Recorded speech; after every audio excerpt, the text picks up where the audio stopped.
The wall. Carvalho, I need your signature on these documents to start the new hospital wing project, the secretary said, as Philip looked thoughtfully at the view from his 20th floor office. Please leave them on my desk. I'll review them shortly, he replied, adjusting his tie before grabbing his briefcase. It was 9:30, and he had an important meeting at Santa Filomena Hospital. As he drove his BMW, Philip reviewed the project numbers in his mind. An astonishing €15 million investment to transform Lisbon's most esteemed private medical center through an ambitious renovation project. This endeavor has the potential to elevate his construction business to new heights. Upon arriving at the hospital, Sophia, his assistant, was waiting for him at the entrance. The investors are waiting in the third-floor meeting room, she informed him as they walked. However, Dr. Almeida requested that you first visit the areas designated for the new wing's construction. Can't we postpone this? Philip asked with a hint of frustration. She emphasized the importance of visualizing the entire project before the presentation. Philip let out a tired sigh. All right, let's proceed. They made their way through a series of corridors until they reached the maternity ward. The smell of disinfectant turned his stomach, resurrecting memories he wished to keep hidden. In that moment, he saw her. Eleanor was by the side of the crib, cradling the baby in her arms. Her brown hair was pulled back in a ponytail, wearing a nurse's uniform. She offered a gentle smile as she looked down at the newborn. The image hit him with the force of a shattering blow. He found himself unable to move. Eleanor looked up, and their eyes met in a moment of connection. Time seemed to stop. "Philip!" she whispered, instinctively pulling the baby closer to her heart. "You? What brings you here?" he managed to utter, his voice barely a whisper. "I work here in the neonatology unit." The silence that followed was palpable. Sophia, sensing the discomfort, cleared her throat. "Mr. Carvalho, the investors." "Just a moment," Philip interrupted, his gaze fixed on Eleanor and the baby. Is it yours?" The question hung in the air, thick and tense as Eleanor shook her head. "No, Philip. He's an abandoned baby. They found him this morning at the hospital door." Philip felt the air return to his lungs. Yet the knot in his throat remained, heavy and unbreakable. 2 years of separation vanished in an instant. "Mr. Carvalho," Sophia insisted.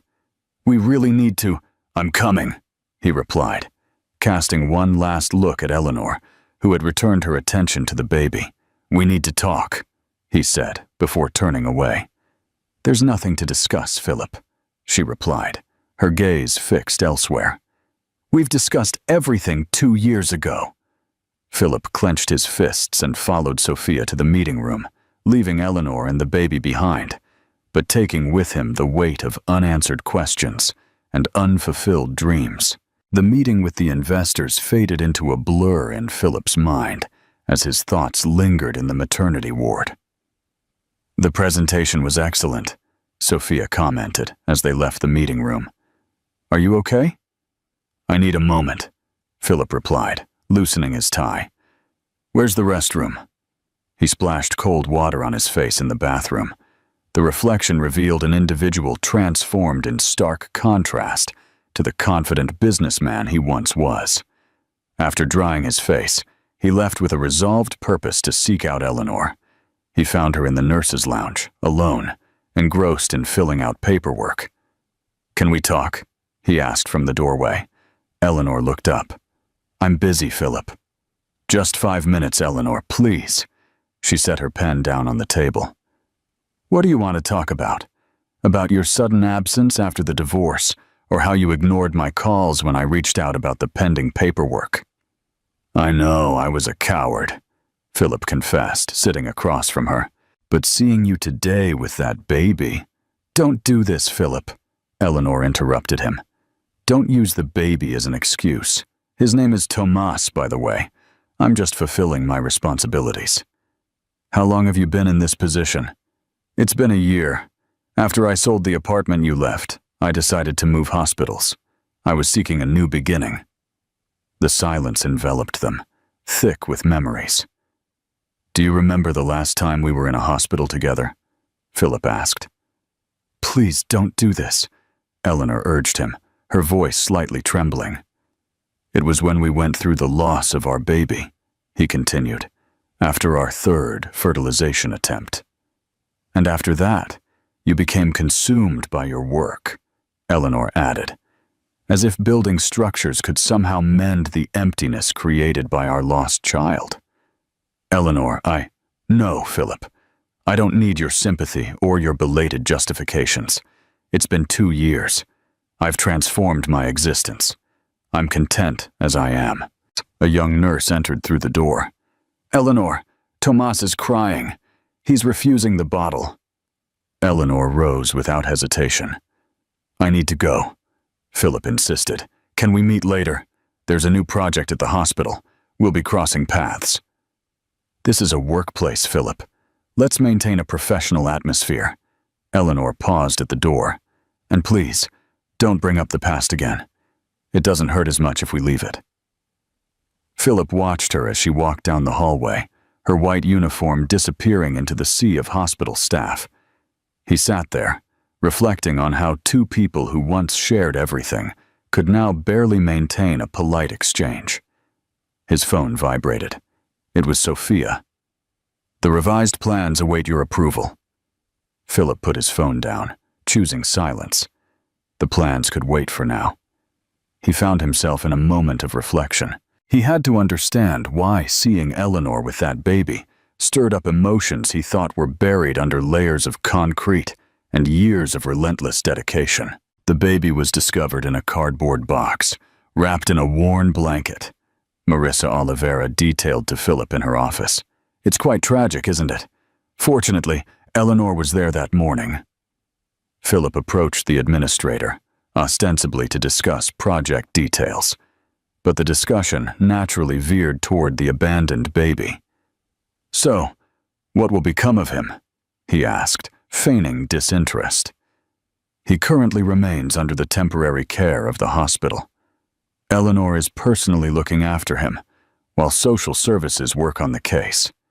Eleanor always had a unique way with children, Philip whispered. I understand. In this past year, I've witnessed her professional growth. She's one of our best nurses. Philip shifted uncomfortably in his chair, a sense of unease washing over him. Did she share with you about? Can you tell me more about yourself? Indeed, he shared something with me. However, there's no need for concern. Personal narratives are not the focus in this context. The essential aspect is the work. A sudden knock on the door interrupted the flow of their discussion. It was Eleanor. Dr. Oliveira, I need your signature for... She stopped upon noticing Philip. Sorry, I'll return shortly. Come in, Eleanor, Marisa ordered. Mr. Carvalho had already started his departure. How is Tomas? He's better. Now he takes his bottle like a champion. His vitals are stable. Philip rose, but before he left, he asked, Why Tomas? For the first time that day, Eleanor met his gaze directly. Because it signifies what brings the light, and that is what he brought to the neonatal unit. Light indeed, Philip interjected. He deserves a name, Eleanor interrupted with conviction. I refuse to label him as the baby from Case 47 or the abandoned child from Door 3. Philip remembered conversations about baby names from years past. During the time when they were envisioning their family, Eleanor had always held a deep enthusiasm for this topic. I need the project documents on my desk tomorrow morning, Philip declared, abruptly changing the subject. Excuse me. He exited the office, acutely aware of Eleanor's eyes following him. He paused in the hallway, looking at the neonatal unit window. Tomas rested serenely in his crib, oblivious to the turmoil forming in the outside world. A caretaker approached the crib to examine the monitors. Do you know him? She asked upon seeing Philip. No, he said, turning and hurrying away. I was just passing through. As he made his way to the exit, his thoughts kept returning to that cardboard box and the tattered blanket inside. What kind of desperation could lead a person to abandon their own offspring? Perhaps, he thought, there were several forms of abandonment, some more apparent than others. What do you think is the best way to handle grief? To embrace it or to escape it through work and distraction? Share your thoughts. I've reviewed the plans for the new wing, Philip commented, sitting in his office that night. However, there's one aspect that escapes my understanding. What is it? Sophia asked, preparing to take notes. Why didn't anyone mention that Eleanor was working there? Sophia closed her notebook. I didn't think it was relevant to the project, sir. You didn't find it relevant that my ex-wife is employed at the hospital where we plan to build? With all due respect, Mr. Carvalho, you rarely speak about your personal life, and the information we received pertained to the administrative staff, not the nursing staff. Philip massaged his temples. The day's images continued to swirl in his mind. Should we look for another hospital for the project? Sophia proposed. No, he replied curtly. This project holds significant importance. His cell phone vibrated. A message arrived from Marissa. We need to go over some specific details regarding the neonatal area. Shall we meet tomorrow? Please schedule a meeting with Dr. Oliveira for tomorrow, he instructed Sophia. At what time?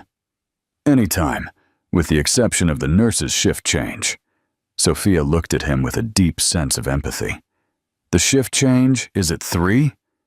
Then that means 11, Philip replied as he stood. I'm going home. In the parking lot, his phone vibrated once more. This time it was his mother. What did you think of the hospital meeting? She asked. Good, he replied brusquely. Did you see her? Philip paused just before getting into his car. How do you know? Son, Lisbon is a small place, and I still keep in touch with a few people at the hospital. Mom, I really don't want to talk about this. You never want to talk about anything, Philip, just like your father. You know, sometimes silence can be more damaging than words. I need to drive, Mom. We'll talk about this later. As he drove home, he passed the building that once held memories of his life with Eleanor. The light in the 7th floor apartment was on. New faces, new beginnings. He remembered the last night they shared in that place 2 years prior. The stacked boxes, the heavy quiet, the unspoken thoughts. We can't go on like this, Eleanor had commented that night. Is this what it's like? To exist as if we're strangers, resting in different rooms, keeping our distance from one another. I'm overwhelmed with work, Eleanor. The construction company, the projects, the meetings. There's always something that takes priority over us. Philip returned to reality, shaking his head. The traffic light was green. A horn blared behind him. He accelerated, distancing himself from the building and the memories it harbored. Yet the unease in his stomach persisted, reminiscent of 2 years ago. The new project model dominated the meeting room's focal point. Philip highlighted the diverse areas as he explained. The new wing will consist of 5 floors.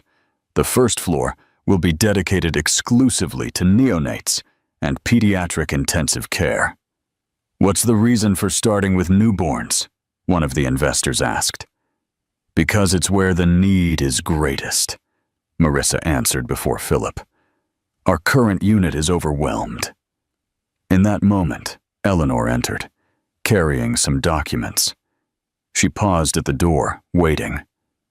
The project features 25 new incubators, Philip continued, deliberately avoiding her gaze, and an area dedicated to abandoned babies. The investors shared knowing glances. Abandoned babies? Wouldn't it be more advantageous to focus on the patients who can pay? A man asked. Eleanor stepped forward. Excuse me, but... Eleanor, Marissa warned. No, doctor. They need to understand something important. Eleanor approached the table. These babies didn't choose their circumstances. As a healthcare institution, we have a societal obligation. Ma'am, one of the investors began. Nurse Solorzano, she clarified. I've witnessed babies die due to our lack of space and resources. Does that seem like a viable business model to you? Eleanor, please, Philip interrupted. This is a private meeting. Of course, private, like every one of your significant meetings, isn't it? Silence engulfed the room. Marissa cleared her throat. Perhaps a break would be prudent, she proposed. The investors departed, leaving Philip and Eleanor alone with Marissa. I apologize, Eleanor whispered. I got carried away. Your arguments hold weight, Philip commented, taking her by surprise. In fact, I had already factored that into the budget. The abandoned baby wing will be funded by a special fund. It won't be dependent on the investors. Eleanor looked at him, her expression one of confusion. Why? She asked. Because it's the right thing to do, he answered, picking up his papers. And because someone once showed me that everyone deserves a chance. With that, he left the room, leaving Eleanor in a stunned silence. Marissa offered a faint smile. People evolve, Eleanor, the doctor commented. Sometimes, all they need is a little time. Ah, an abandoned baby, Eleanor murmured, looking at the blueprint laid out on the table. The hospital cafeteria was almost deserted. Philip stirred his coffee distractedly, not taking a sip, as Eleanor sat across from him, cradling her cup in her hands. Thank you for agreeing to talk with me, he said. I'm not doing this for you, Eleanor replied. I'm doing it for the project. I need confirmation on whether you will actually proceed with what you mentioned regarding the abandoned baby area. I have all the necessary documentation. I can present you with the paperwork. Why, Philip? Why now? Is there a need for a justification for doing a good deed? You always seem to have a reason. There's always a hidden motive. Philip set his spoon down on the table. Encountering Tomas sparked a reflection within me. Let's not involve Tomas in this matter. It's simply the reality, Eleanor. Observe how you care for him, as I would have cared for our child. That's what you were going to express. The air grew heavy with unspoken words.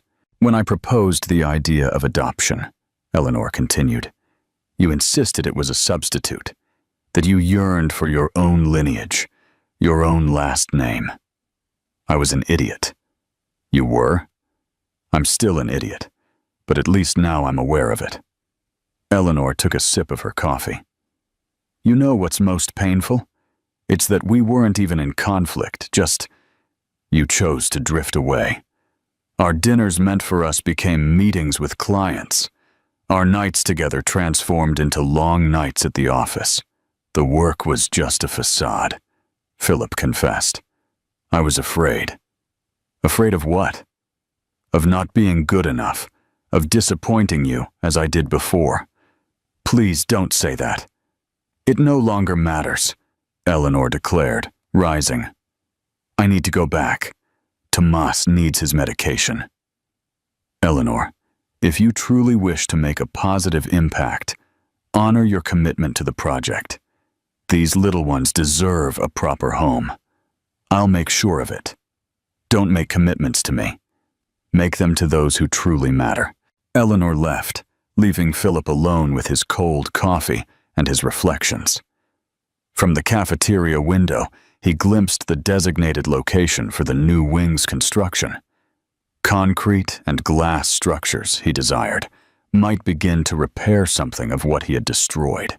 His mother arrived, Sophia declared through the intercom. Philip barely had a moment to lift his head before Rosa Ribeiro entered his office, radiating elegance in her perfectly tailored suit. What's the delay today? Philip asked. Does a mother need justifications to visit her son? You always have your justifications, Mom. Rosa positioned herself in front of the desk. Marissa shared details with me about the hospital project. When did you start having conversations with Marissa? Since the beginning. She was the one who attended to me when what? Rosa let out a heavy sigh. When we brought you into our family, son? Philip felt the atmosphere around him shift, as if the very air was draining away. What is this? At 25 years old, I found myself at a pivotal point in life. I couldn't have children. Your father and I explored every option, just as you and Eleanor have. This is impossible. Marissa was a young resident at that time. She assisted us throughout the process. Philip rose abruptly. Why are you bringing this up now? It's essential that you're informed. I noticed the way you looked at Eleanor with disdain when she brought up the idea of adoption. That was different. Why? Because I'm not your real mother. No, you are my mother. Exactly, Rosa smiled. Just as you could have been the real father to any child you adopted. Philip sank into his chair. Does Dad know? Your father was the one who pushed for the adoption. He expressed that love creates families, not just genetics. Why did you never inform me? Initially, because of your diminutive size. In retrospect, it seems the timing was never quite aligned. Philip remembered every occasion he had spoken with pride of the Carvalho lineage, the family blood, and the significance of the surname. Eleanor whispered softly, Rosa commented. Eleanor understood this more profoundly than you. She observes daily that love transcends biology. I need to go, Philip replied, rising. I need some time to reflect. Son, Rosa called out before he left. Don't confuse blood with love. From the first moment our eyes met, you captured your father's and my hearts, just as someone might have appreciated. Mom, I really need some time to myself. He left the office and wandered the city streets without a clear destination. He found himself, not particularly surprised, in the hospital parking lot. From this vantage point, he could glimpse the neonatal unit window, where he was certain Eleanor would be caring for Tomas. The sound of his phone ringing broke the silence. A message arrived from Marissa. I heard from your mother. When you're ready to talk, I'm here for you. Philip found Marissa in her office, thumbing through files despite it being after closing hours. How many others knew? He asked from the threshold.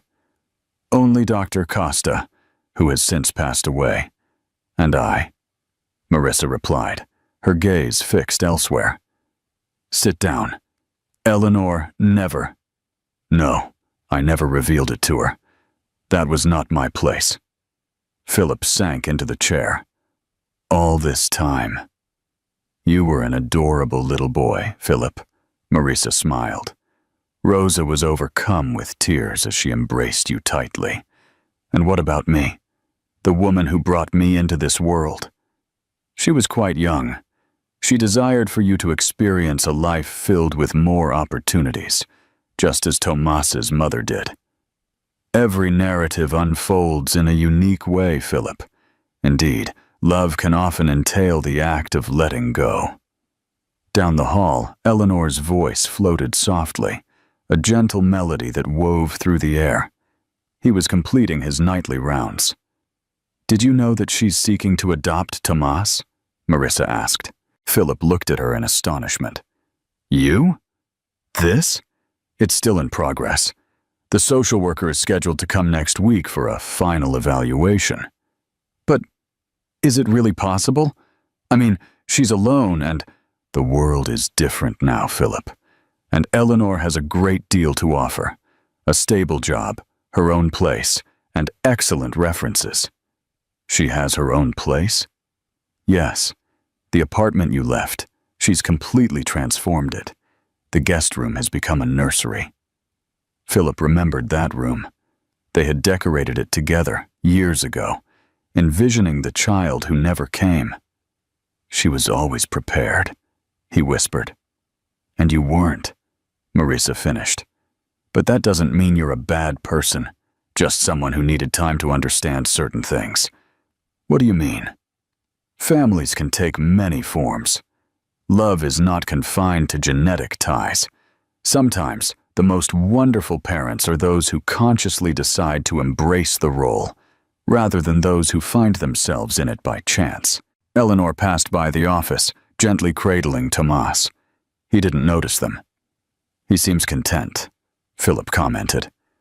"He is," Marissa replied. "He found his way. The question is, have you discovered yours?" Philip rose. "Thank you, Marissa." "For what?" "For safeguarding the secret, for looking out for Eleanor, for everything you have done. Just go home, Philip. It's been a long day." In the parking lot, Philip cast a final glance toward the illuminated window where Eleanor was caring for Tomas.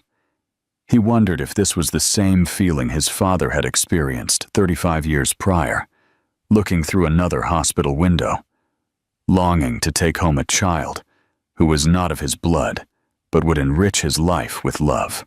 Do you believe that building a new future requires letting go of the past completely? Or can old wounds be transformed into a source of strength? Share your thoughts. We, the Carvalhos, always built for the future. His father's voice resonated in the corporate video. Philip watched it from his computer in the dimly lit office. "Sir," Sophia interrupted from the doorway, "the contractors are ready to start demolition at the hospital, awaiting your signature. We've already cleared the area. Indeed, the neonatal unit has been temporarily relocated to the 3rd floor." Philip closed the laptop with a decisive click. "Eleanor, did she confirm the transfer for Nurse Solorzano?" "Indeed. He spearheaded the entire organization. He states that as long as the babies are safe, everything else is simply a matter of organization." "Exactly like her," Philip whispered. "Pardon?" "Nothing. Bring the documents." As he signed, he recalled the discussion with his mother. The Carvalhos, a family legacy, built on a hidden truth for decades. His phone vibrated. A message arrived from Eleanor. "It's time to discuss the revised plans." "I'm heading to the hospital," he declared, rising. "However, the board decided to reschedule everything at the hospital." He found Eleanor in the makeshift unit, inspecting the amenities. "The electrical connections are insufficient," she declared, avoiding any courtesy. "I understand. Is it only for now?" "A newborn in an incubator cannot comprehend chaos, Philip. That is why I brought this." He unfolded a set of blueprints. "Urgent adjustments. We can reinforce the electrical system today." Eleanor examined the plans. "When?" "Last night. Sleep escaped me." "Why?" Philip briefly paused. "Did you know that I am adopted?" Eleanor looked up in astonishment. "You?" "I found out yesterday. My mother, Marissa, was present when—" "Philip, all this time." "Eleanor, all those times I spoke of the family lineage, the importance of Carvalho blood." "Stop," Eleanor interrupted softly. "Please, don't go down this path." "What path?" "Trying to use this as a means to, I don't know, fix things or something. It's not that simple." "What is it then?" Philip looked out the window, observing the peaceful view of several babies, nestled in their cribs, lost in sleep. "It's the realization, finally, that I was wrong. You were right. That family thing." "Philip, please, it's been 2 years. I've already come to a conclusion regarding Tomas. I understand, and I'm genuinely happy for you, for both of you." Eleanor fixed her gaze on him, searching for any hint of deception in his declarations. "I simply desire to make the right decision," he commented.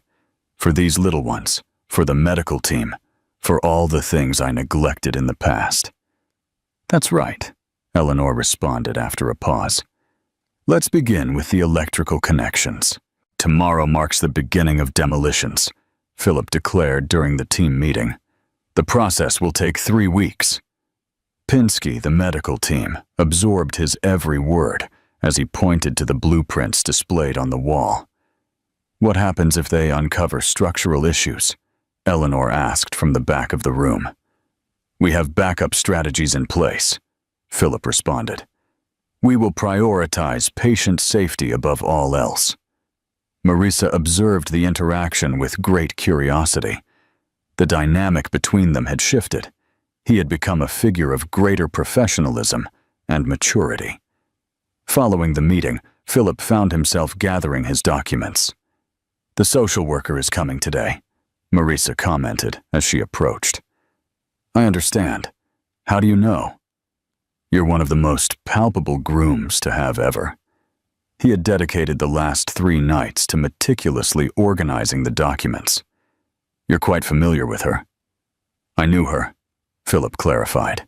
Now he feels changed, for better or for worse, just different. A sudden knock on the door interrupted the flow of their conversation. It was Sophia. "Mr. Carvalho, a discovery has been made during the initial inspection." "What is it?" "You should come take a look." In the demolition area, a group of workers gathered around an uncovered wall. "It's part of the original structure," the foreman explained. "This place has a history that dates back more than a century to when it was a convent." "Will this affect the construction plans?" Philip asked. "Will it be necessary to alter the complete design to maintain its integrity?" "What would the project delay be?" 2 months at least. Philip looked at the weathered wall. The bare bricks whispered stories of dedication and craftsmanship that spanned generations. "Proceed," he ordered. "Revise the plans. This all stays." "However, sir, the extra expense. There are certain things that deserve to be preserved," Philip interrupted. "This hospital has a rich legacy. Let's respect it." Eleanor watched the scene unfold from the hallway. Their eyes met for a brief moment, connecting with Philip.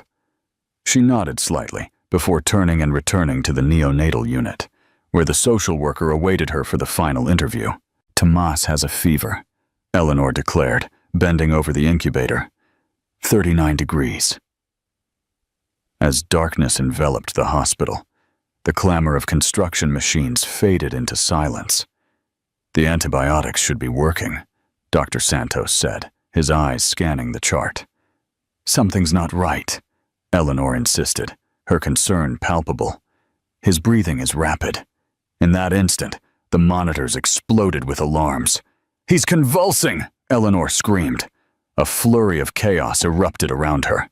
The medical team rushed in, orders echoed in the air, and alarms blared loudly.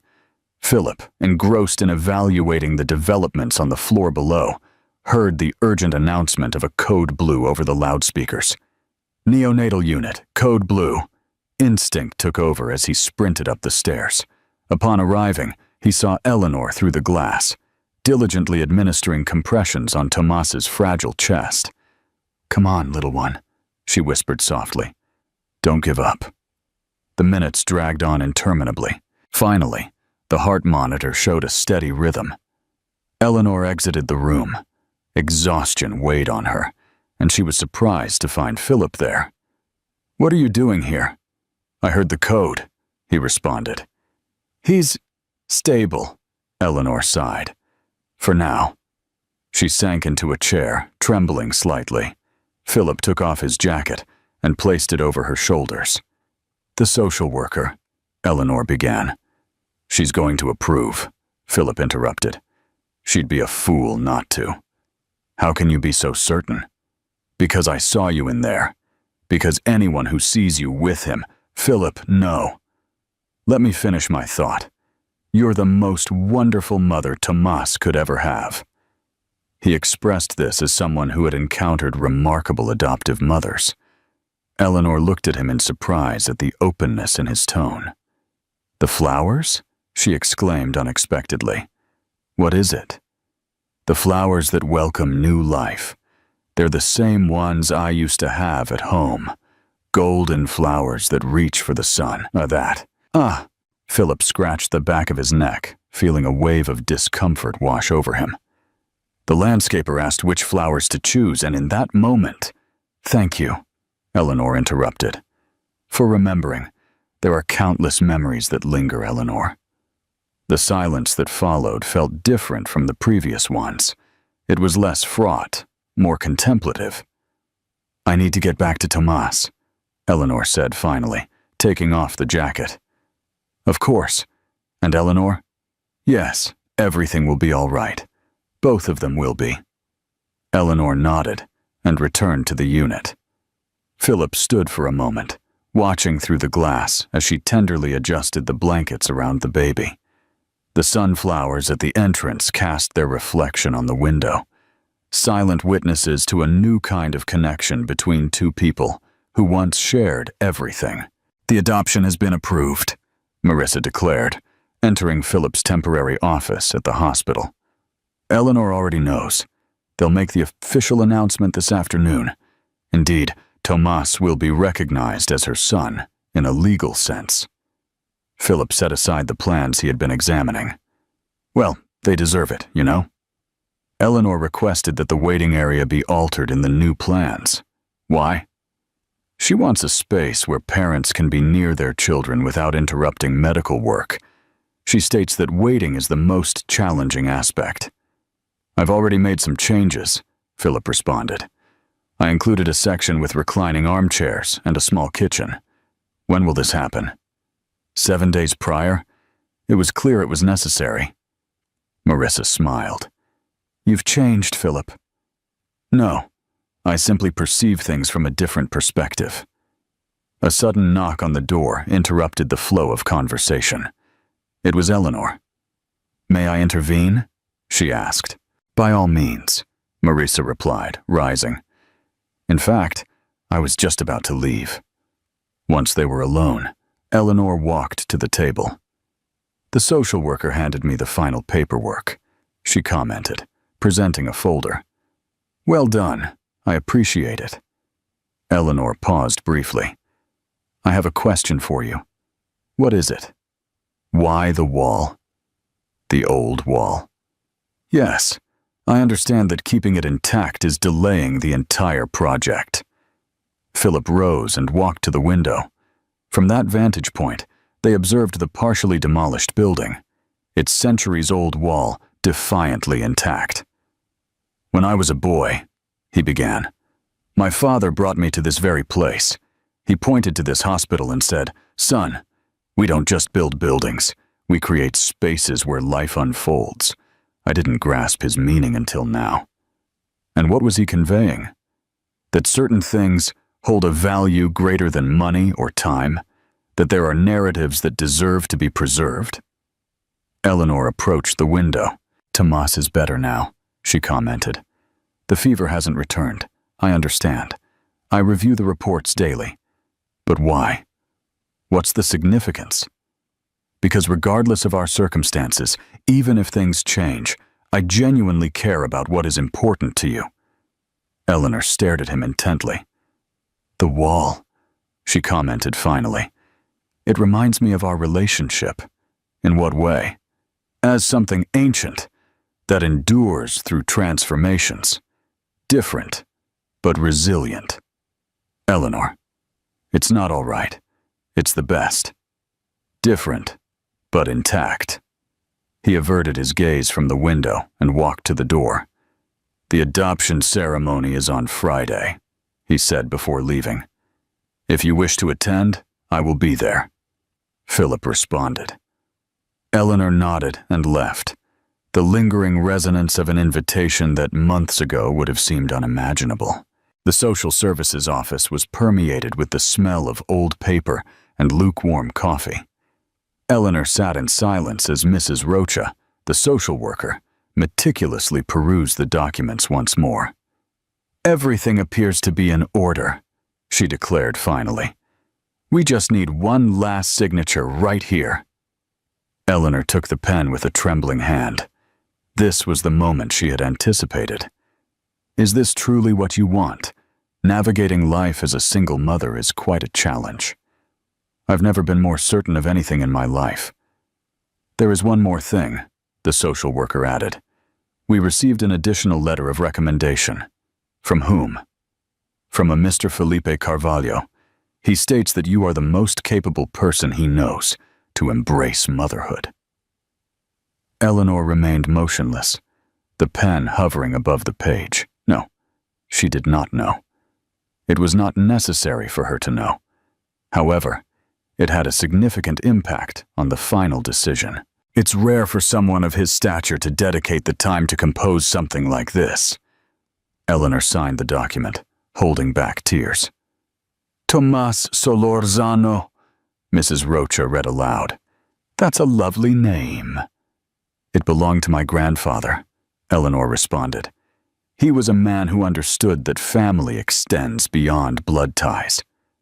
Upon returning to the hospital, she saw Philip supervising the tasks at hand.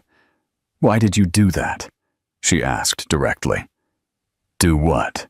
Came the response. The letter of recommendation. Philip set aside the blueprints he had been examining. Because it was the right decision. Because you deserve happiness. Your assistance was not required. I am aware. My actions were not intended to assist you. I did it because it's the truth. They exchanged glances, the sounds of construction filling the air around them. Friday. The ceremony is at 11. I know. I've already requested the day off. Eleanor nodded and turned away, pausing just before she left. Philip? Yes, thank you. The word hung in the air, heavy with meaning, before Eleanor disappeared down the corridor toward the neonatal unit, where Tomas was waiting for her. Philip looked at the void she left behind, reflecting on the countless letters she never wrote, the truths she kept hidden, and how, sometimes, love is about letting go and offering support from a distance. The night before the adoption ceremony, Philip found himself restless. Through his Lisbon, blinking like scattered stars. Suddenly, his phone rang. It was Sophia. Sir, there's an emergency at the hospital. What happened? A water leak has damaged part of the electrical system in the temporary neonatal area. Philip was already putting on his jacket. I'm heading there. Upon arriving at the hospital, he discovered Eleanor in the midst of evacuating the babies. The emergency generator is failing, she said, maneuvering an incubator with urgency. Tomas and 2 other babies require a constant power supply. Where are they being taken? To Elasu, but it's at full capacity. There are not enough connections. Philip assimilated the scene around him. My temporary office, he commented unexpectedly, is equipped with its own generator for the construction computers. Are you sure? Absolutely. Let's go. And they collaborated for several hours, moving equipment, connecting cables, ensuring that each baby was safe. At 3 a.m, everything was finally in order. Eleanor sat down on a chair next to Tomas's incubator. In just a few hours, he will officially be my son, she whispered. He is your son, Philip responded. The document merely legitimizes it. Do you remember those nights we spent awake like this? Eleanor asked, planning the future, discussing the possibility of having children. No, it's okay. Things have changed. Everything has changed. Tomas stirred inside his incubator, emitting gentle sounds. He looks like you, Philip commented. You? When he sleeps, he makes the same gestures you do, Eleanor smiled. Babies absorb knowledge from their caregivers, just as I did from my parents, Philip commented. From my guardians. They fell into silence, observing Tomas as he slept. The monitors glowed softly, their lights dancing like fireflies in the night. It's time for you to get some rest, Philip suggested finally. Tomorrow is very significant. Will you be by his side? Indeed. Proceed with tranquility. Eleanor rose from her seat and walked toward the door. Before leaving, she cast a glance back. Sometimes, she murmured softly, events may not unfold as intended. However, That does not imply that they are unfavorable. Philip nodded as Eleanor slipped into the hospital night, leaving him with Tomas and the awareness that love often reveals itself in unexpected forms, just like the moths drawn to a flickering light. The new pavilion shone under the morning sun as the first guests began to gather: hospital officials, investors, the medical team. "It's beautiful," Eleanor murmured, cradling Tomas as she admired the facade that perfectly blended the old stone with the contemporary glass. "Is everything functioning as you anticipated?" Philip asked, approaching. "Better than that. The new incubators are exceptional, and the area for peace. Your concept was the foundation, but you improved it significantly." Tomas reached out his small hands to Philip, who paused briefly before smiling. "You are capable of carrying him," Eleanor commented. "He doesn't bite yet?" Philip cradled the baby with care. Tomas promptly grabbed his tie. "He's got a certain strength," he commented. "Just like his mother," Marissa commented, entering their conversation. "It's time for the speech, Philip." He returned the baby to Eleanor and walked toward the podium. Suddenly, the noise faded. This structure began. It is more than just concrete and glass. This is a commitment to every newborn who is welcomed here, to every family that anticipates in these corridors, to every journey that begins within these limits.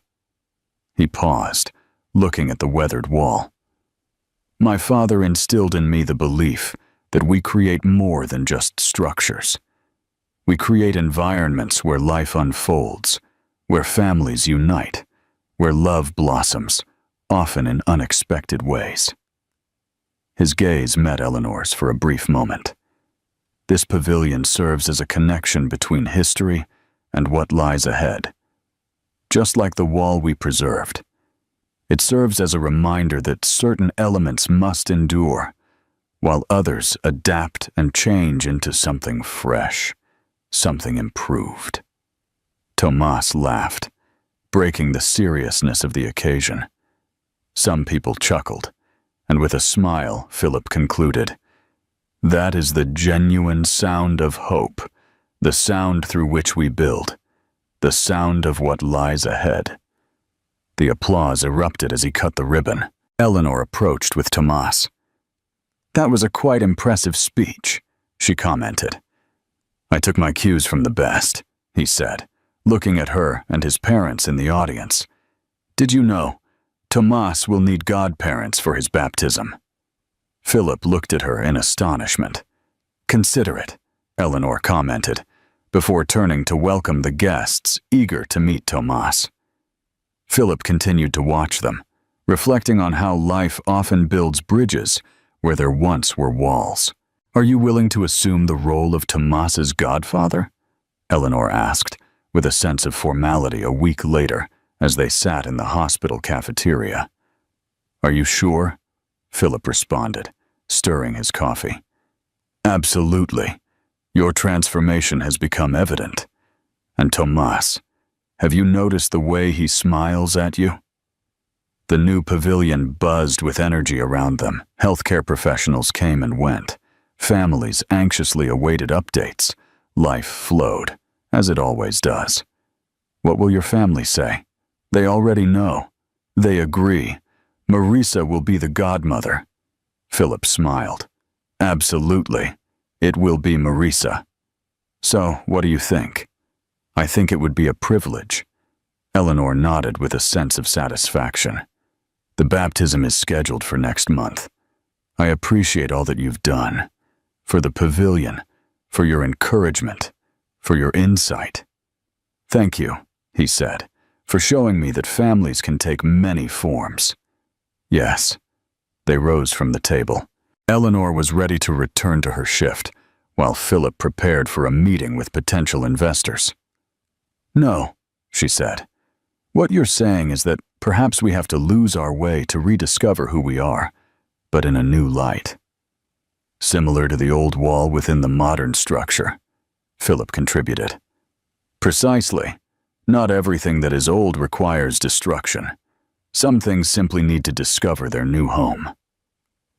They bid each other goodbye with a smile, each embarking on their own journey through the hospital corridors. The old wall stood between them, a silent witness to a story that had not concluded, but had evolved into something fresh, something unforeseen, something improved. And in the neonatal unit, Tomas slept placidly, unaware of how his presence had begun to mend old scars and forge new connections between the remnants of the past and the hope of what was to come. A year later, the neonatal unit was alive with energy. 3 new incubators had arrived that morning, and Eleanor was overseeing their installation while Tomas played in his portable playpen in Marissa's office. "Mommy!" Tomas yelled when he saw Eleanor come in. "Wait just a moment, my love," she replied, signing the last of the documents. Philip was in the doorway, holding a small package wrapped in colorful gift paper. "Am I late?" he asked.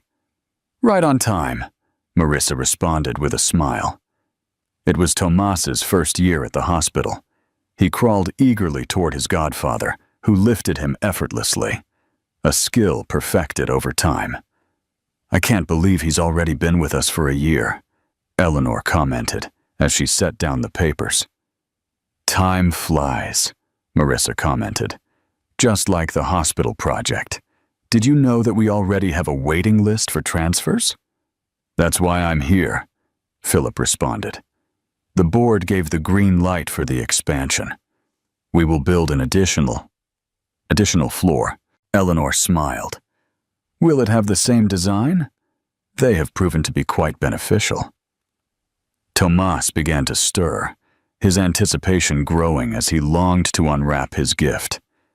"Go ahead, open it," Philip urged him, setting him on the table. Inside was a small toy stethoscope. Tomas's eyes lit up. "Like Mommy's," Philip explained. "Like the one your godfather used to listen to the old wall during construction," Marissa added with a smile. Eleanor took the stethoscope and carefully placed it in Tomas's ears. "Now you can listen to the heartbeat of the hospital," she commented, referring to both the old and the new. Tomas giggled, pressing the device against the table, the walls, and his mother's heart. Outside, the afternoon sun illuminated the old wall, now perfectly woven into the modern structure, looking like a scar that had merged with history, a testament to the idea that some things need not be destroyed, but transformed to emerge stronger. Inside that office, amidst people who understood that love takes many forms, Tomas listened intently, discovering the rhythms of his own narrative, a narrative that was just beginning to unfold.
10 years. A whole decade had passed since Ryan Carter last set foot in Ridgewood, the small town he once called home. But today, he had no choice. His black Cadillac glided down the quiet roads, flanked by maple trees turning shades of amber and crimson. His expression remained cold, yet his grip on the steering wheel tightened. He didn't want to be here. But one letter had changed everything. Eleanor Carter, his only grandmother, had passed away 3 weeks ago, leaving behind an unexpected condition in her will. Ryan had to stay in Ridgewood for 3 months to claim his inheritance. How could she force him back to a place he had spent 10 years trying to forget? Ryan let out a bitter chuckle, but inside, all he felt was resentment. 3 months, just an obligation. Sign the papers, collect what was his, and leave for good. But what Ryan didn't know was that this return would change his life forever. Ridgewood was almost unchanged. The same quiet streets, the same old shops, and the same faces that once made up Ryan's past. But to him, this place was nothing more than a temporary stop. His black Cadillac turned onto the road leading to Carter Estate, the grand house where he had grown up. The Victorian mansion stood tall, regal yet melancholic. The iron gates creaked as he stepped through, the crisp autumn air biting against his skin. At the entrance, Martha Whitman, the longtime housekeeper, was already waiting. Her expression was a mixture of relief and hesitation. "You finally came," she said, her voice hoarse with age. Ryan nodded and stepped inside. The house still smelled of old wood, of time frozen in place. Everything remained untouched, as if Eleanor had never left. Martha watched him for a moment before speaking softly. "She really wanted you to come back." Ryan scoffed, running his fingers over the antique wooden table. "She knew I had no other choice." "It wasn't about the will, Ryan," Martha pressed, her gaze steady. "She knew there was something else in Ridgewood you needed to face." Ryan froze, his dark blue eyes narrowing. He knew exactly what Martha was referring to, but he refused to acknowledge it. 3 months, he said coldly. "Just 3 months, and I'm gone." But deep inside, an uneasy feeling was creeping in. The next morning, Ryan drove aimlessly through the familiar streets of Ridgewood. He had no real destination, just killing time. Yet somehow he found himself standing in front of Dawson's Cafe, the place he used to visit every morning before leaving town 10 years ago. The cafe looked exactly the same. The striped blue and white awning, the old wooden sign, the scent of freshly brewed coffee drifting through the air. An odd sense of nostalgia tugged at him as he stepped inside. And then he saw her, Emily Dawson, the girl he had once loved, the girl he had left behind in pursuit of something greater. Her soft brown hair cascaded over her shoulders, and her green eyes still shone as brightly as he remembered. She was standing near the counter, completely unaware of his presence. But what stopped him cold wasn't Emily. It was the small boy standing beside her, about 9 or 10 years old, with dark wavy hair and piercing blue eyes. His blue eyes. Ryan's chest tightened, his breath caught in his throat. The boy was laughing, his face lighting up as he licked his ice cream cone. For a brief second, Ryan saw his younger self standing in the exact same spot, holding the exact same ice cream. The boy turned, and their eyes met. For a moment, time stopped. Ryan felt like the ground had vanished beneath him. This boy, it couldn't be, but it was. Emily turned then, her gaze locking onto Ryan's. For a split second, shock flickered across her face, followed quickly by panic. Without hesitation, she grabbed the boy's hand and rushed out the door. Ryan stood frozen, his mind racing to catch up. Then, instinct took over. He shoved the door open and ran after them. But Emily and the child had already disappeared into the crowd, leaving Ryan standing there, his heart pounding and 1,000 questions raging in his mind.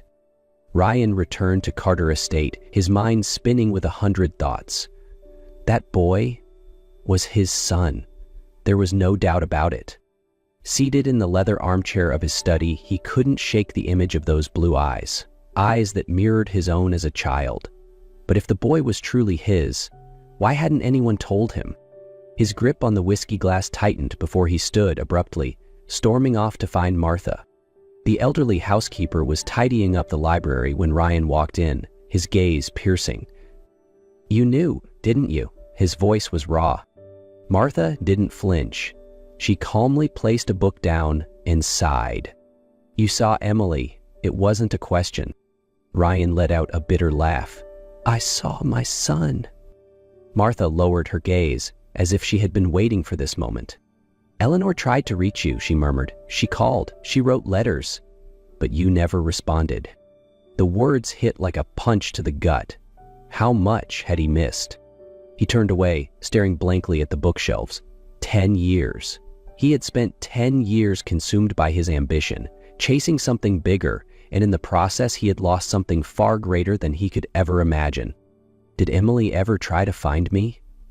His voice was barely audible. Marta nodded. She went to New York once, but when she saw you, with someone else, she walked away. Ryan closed his eyes, a sharp pain cutting through his chest. He had always thought he was in control, but the truth was, he had let the most important thing in his life slip away without even knowing it. That night, for the first time in years, Ryan couldn't sleep. Ryan lay in his old bed at Carter Estate, staring at the towering ceiling above, but his mind was far from the present. It had traveled back 10 years ago. The last night he spent in Ridgewood, the last night he spent with Emily. He remembered it vividly, a warm summer night, heavy raindrops pattering against the roof. Emily had climbed through his bedroom window, just like she always did when they were young. Her smile was radiant in the dim light, her green eyes filled with love and trust. You're really leaving tomorrow? She whispered, her voice trembling. Ryan didn't answer right away. He cupped her face, tracing the delicate features he knew by heart. Emily had always been the one bright thing in his life, the only reason Ridgewood had ever felt like home. I have to, Em, he finally said. He had dreamed of New York since he was a boy. He couldn't let himself be tied down to a small town, to an ordinary life, but deep down he knew the only thing making him hesitate was her. That night they made love for the last time. The rain drummed against the roof, blending with soft gasps, whispered confessions, and desperate touches, as if they were trying to hold on to each other for as long as possible. But by morning, as the first rays of sunlight broke through the horizon, Ryan was gone. No goodbye, no message, no calls. He had thought it was the right choice. He thought Emily would forget him. But now, lying in his childhood home, with the image of a boy with his eyes haunting him, Ryan realized he had been wrong. So very wrong. The next morning, Ryan drove straight to Emily's house. There was no more time to hesitate. He needed answers. The house, a charming colonial-style home, sat nestled beneath towering trees.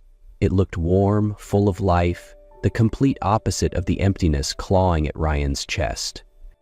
He took a deep breath, clenched his fists, and knocked on the door. A moment later, the door slowly creaked open. Emily stood there, wrapped in a thin cardigan, her brown hair cascading over her shoulders. Her expression was guarded, wary, but there was something else hidden beneath it. Something Ryan couldn't quite read. You shouldn't be here. Her voice was steady, but there was a slight tremor. Ryan refused to back down. I have the right to know. Emily crossed her arms. Know what? Ryan clenched his jaw, his emotions boiling over. That boy, Jake? He's mine, isn't he? A heavy silence settled between them. Emily pressed her lips together, her eyes swirling with emotions she was trying so hard to suppress. Then she let out a breath, soft but weighted. Yeah, one word, and it shattered Ryan. His heartbeat thundered in his chest, his mind spinning out of control. He had a son, a child he had never even known existed. Why didn't you tell me? He whispered, his voice hoarse. Emily held his gaze, her green eyes glistening, but her stance unwavering. You left, Ryan. You never came back. You never called, never answered a single letter. Do you really think that if I told you, you would have stayed? Ryan opened his mouth, but no words came out, because he didn't know. Emily was right, and that realization hurt more than anything else. Ryan left Emily's house feeling empty. He had braced himself for her anger, but nothing could have prepared him for the brutal truth. Emily never told him about Jake because she didn't believe he would stay. And worst of all, she might have been right. But now things were different. He couldn't walk away again. The next day, Ryan spotted Jake at the park. The boy was sitting on a swing, his small legs kicking at the air. Emily sat on a nearby bench, engrossed in her book, unaware that Ryan was watching. Taking a deep breath, Ryan stepped forward and spoke softly. "Hey, buddy." Jake looked up, his bright blue eyes filled with curiosity. "Who are you?" he asked innocently. Ryan's throat tightened. His own son had no idea who he was. "I'm a friend of your mom's." His voice felt foreign in his own mouth. Jake nodded, then grinned. "I can swing really high. Mom says I just have to believe in it." Ryan smiled, warmth spreading through his chest. "She's right. You just have to believe." It was a fleeting moment, but it meant everything. Before Ryan could say more, Emily stood up. "Jake, it's time to go." Her tone was calm, but her eyes were filled with caution. Jake pouted but obeyed. Ryan looked at Emily, his gaze pleading silently. She hesitated for a long moment before finally letting out a quiet sigh. "Jake has a baseball game tomorrow at 4 p.m. She paused, locking eyes with him. "If you really mean what you say, show up." Then she took Jake's hand and walked away. Ryan stood frozen, his heart pounding with the first spark of hope. The next afternoon, Ryan arrived at the baseball field 30 minutes early. He couldn't afford to miss this. The Ridgewood youth team had drawn a big crowd. Laughter and cheers filled the air. Ryan scanned the field, searching for Jake. And then he saw him. Jake stood on the pitcher's mound, his cap slightly askew, his small face full of determination. Emily sat in the stands, arms crossed, casting cautious glances toward Ryan. Ryan took a seat, his eyes never leaving his son. The game began. Jake was good, and Ryan felt an unexpected swell of pride. Then came the final inning. Jake was up to bat. The tension in the air was thick. First swing, a miss. Ryan saw his son's shoulders drop. Without thinking, he stood up. "You got this, buddy. Just focus." Jake turned, his eyes widening in surprise. This time, he gripped the bat tighter, taking a deep breath. The ball came flying toward him, and this time, he connected. The crowd erupted in cheers as Jake sprinted around the bases. When he reached home plate, Jake glanced toward the stands. For a brief moment, his gaze locked onto Ryan's. And then, Jake smiled. A small, hesitant smile, but it made Ryan's heart clench. He knew then, even if it was just a small step, he was finally starting to have a place in his son's life. As Ryan stepped out of Carter Estate, his phone buzzed in his pocket. He glanced at the screen. Sophie Lancaster. Her name made him pause. Sophie wasn't just his girlfriend for the past 3 years. She was also his business partner in New York, the woman who had been by his side through every career milestone. Beautiful, sharp, ambitious, Sophie embodied everything about the life Ryan had built over the past decade, a life where things like family and unexpected children had no place. He exhaled heavily before answering. "Ryan, you finally decided to pick up." Her voice was cool, controlled. He rubbed his temple, his voice rough. "I've been busy." "Busy with what?" Sophie snapped. "I'm waiting in New York. The company is waiting. And where are you? Wasting time in some small town with people who don't matter anymore." Ryan gritted his teeth. "It's complicated, Sophie." "Then simplify it," she scoffed. "You need to come back." He paused for a long moment, then spoke carefully. "I have a son." Silence. Then, after a long pause, Sophie let out a hollow laugh. Tell me you're joking." "I'm not. His name is Jake, and I'm not walking away from him." Sophie's breathing suddenly turned eerily calm. "Then we need to talk in person. I'm coming to Ridgewood tomorrow." Before Ryan could respond, the call ended abruptly. He leaned back against his seat, knowing that another storm was on its way. Ryan spent the entire next day feeling uneasy. He knew Sophie was coming, and the confrontation was inevitable. But before that could happen, something else shook him to his core. That afternoon, Ryan went to Emily's house. He wanted to talk to her about Sophie, about Jake, about everything, but as he walked in, he saw Jake cleaning his room, pulling a dusty old box from under the bed. "What's that, buddy?" Ryan asked. Jake shrugged. "Just some of Mom's old stuff." Ryan's heart skipped a beat. He knelt down, lifting the lid. Inside, there were dozens of letters, all addressed to Ryan Carter. Letters that had never been sent. His hands trembled as he pulled out the first one, the date, 10 years ago. He unfolded it, his eyes scanning Emily's familiar handwriting. "Ryan, I don't know if you'll ever read this. I don't even know if you care, but I have to try. I'm pregnant." Ryan clenched the paper, guilt and anguish crushing him. Emily had tried to tell him. She had wanted him to know, but he hadn't been there to listen. Taking a deep breath, he stood. It was time to face Emily. He couldn't run from this truth any longer. Ryan gripped the letters tightly as he stepped onto Emily's back porch. He knew she was there, standing quietly by the railing, her gaze distant as she looked out over the garden. She didn't turn as she spoke. "You found them, didn't you?"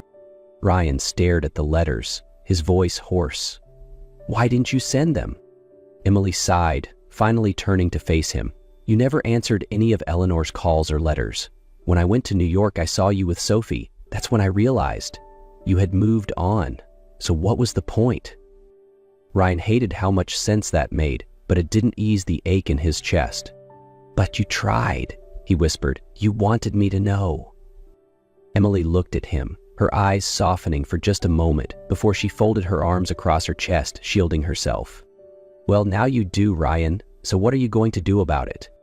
Ryan took a deep breath. For the first time in his life, he had a clear answer. "I'm staying." Emily froze, clearly caught off guard. "What?" Ryan held her gaze steady.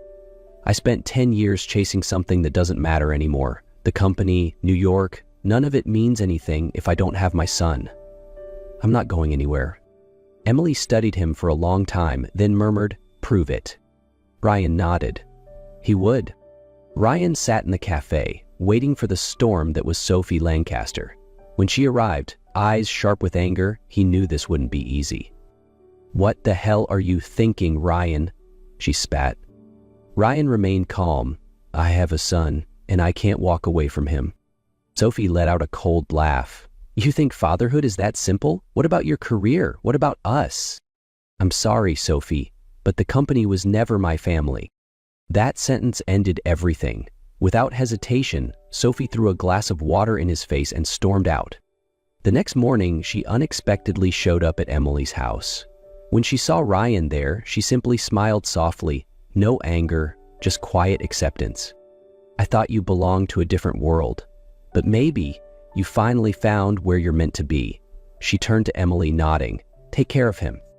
Emily hesitated but nodded back. "I will." Before leaving, Sophie looked at Ryan. "I hope Jake is worth everything you're giving up."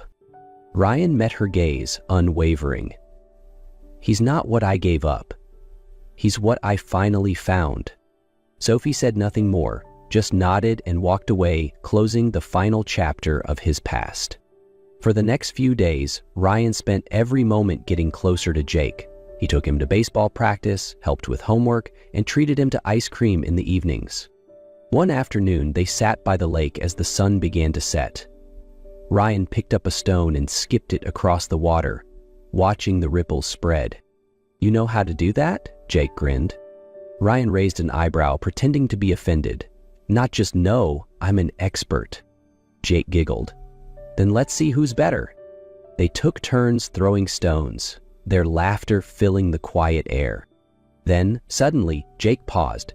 His bright blue eyes grew serious, his fingers nervously gripping a small rock.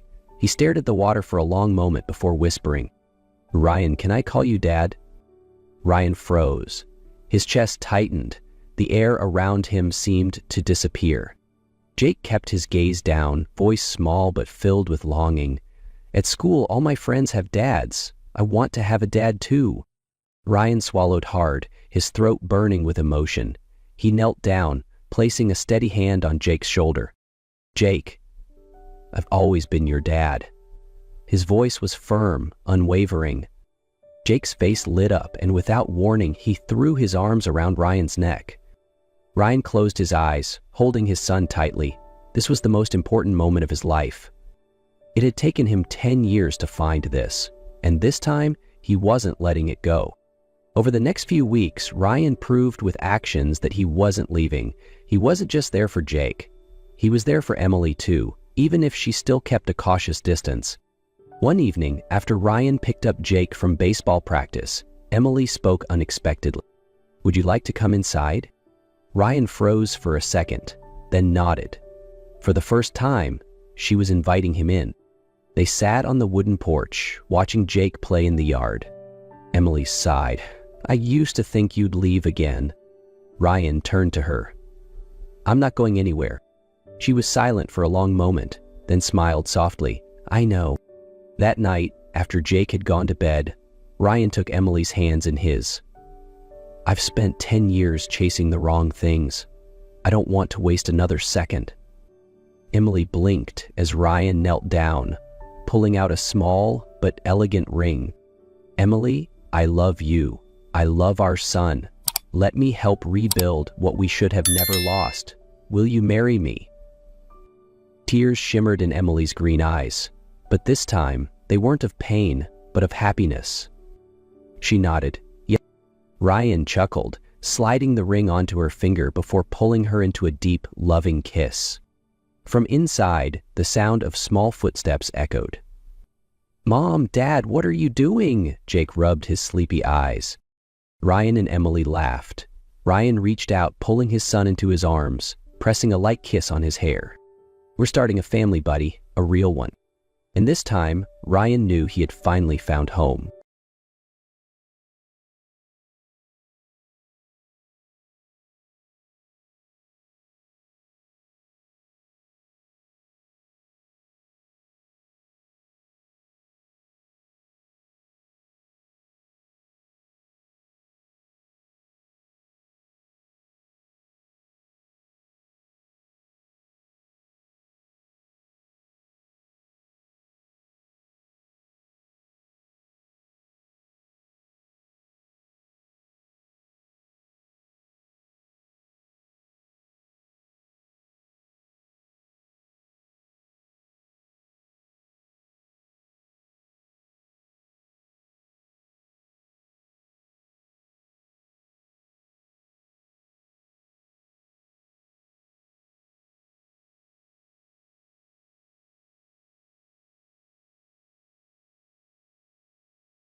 Nathan Hart, a wealthy and powerful CEO, walked into Maison Lumiere, Manhattan's most exclusive French restaurant, with his stunning date, Isabella Moore.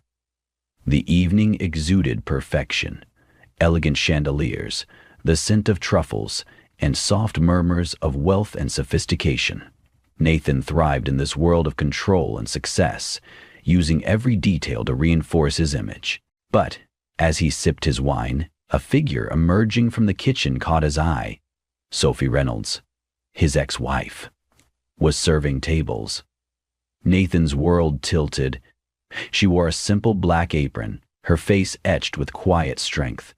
But what shocked him most was the unmistakable curve of her pregnant belly. Their eyes met briefly, Sophie's expression cold and unreadable.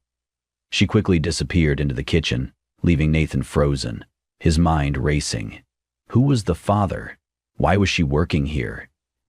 "Nathan, are you okay?" Isabella's voice pulled him back, but his calm facade was already cracking. Everything had changed in an instant, and Nathan knew he couldn't leave without confronting his past. Nathan didn't wait long.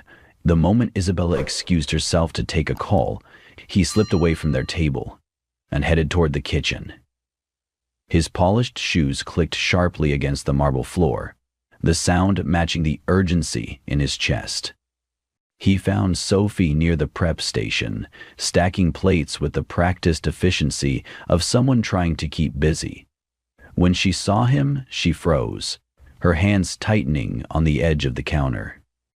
"Nathan," she said, her voice cool but steady. "You're not supposed to be back here." "I needed to talk to you," he said, ignoring the glances from nearby staff. His eyes darted to her stomach, unable to look away. "You pregnant?" Haha, Sophie's expression didn't waver, and his jaw tightened. "Is it mine?" A beat of silence stretched between them before Sophie shook her head, her voice clipped. "No. It's not." "What?" But Nathan knew her too well. The way her gaze faltered for just a second, the subtle tremor in her hands. It wasn't convincing. He stepped closer, his tone softening. "Sophie, if it's mine, I need to know." She met his gaze, her eyes hard. "You lost the right to demand answers from me a long time ago." Her words stung, but Nathan didn't back down. "You owe me the truth." Sophie's laugh was bitter. "The truth? You never cared about the truth, Nathan. You only cared about control. That's why we're not together anymore." Her words cut deeper than he expected, leaving him momentarily speechless. Sophie used the pause to grab her tray and brush past him. "Go back to your perfect life, Nathan. I'm not part of it anymore." That night, Nathan couldn't sleep. Sophie's words replayed in his mind, pulling him back to the years they had spent together. Their marriage had started with love, but as his career soared, their connection had frayed. She had wanted a family, but Nathan had dismissed the idea, calling it a distraction. He'd told himself he was building a future for them, but in reality, he'd built walls. They'd kept her out. The next day, unable to shake the unease, Nathan made a call. He hired a private investigator to uncover the truth about Sophie's pregnancy and the life she'd led since their divorce. What he learned unsettled him. Sophie had struggled after they parted, refusing any financial help from him. She'd worked tirelessly to rebuild her life and, most surprising of all, she'd sought fertility treatments while they were still married.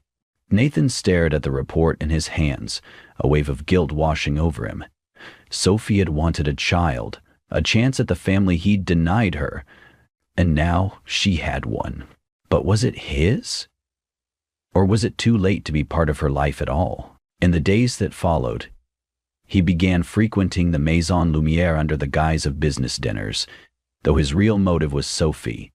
Every time he saw her, moving gracefully between tables, her face calm yet alert, it fueled his determination to break down the walls she had erected. But Sophie kept her distance, answering his attempts at conversation tersely and professionally. Worse still, Nathan noticed Daniel Carter, the restaurant manager, hovering near Sophie whenever Nathan was around. One evening, as Sophie was leaving the restaurant after her shift, Nathan stopped her.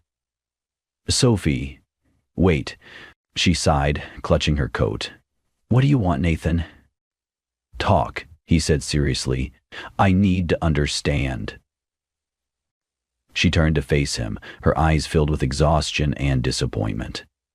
"What's there to understand? You were never there, Nathan. Not for me, not for us. You made your choice." Her words were painful, but Nathan continued. "You made a mistake, Sophie. I know, but I'm trying to make things right.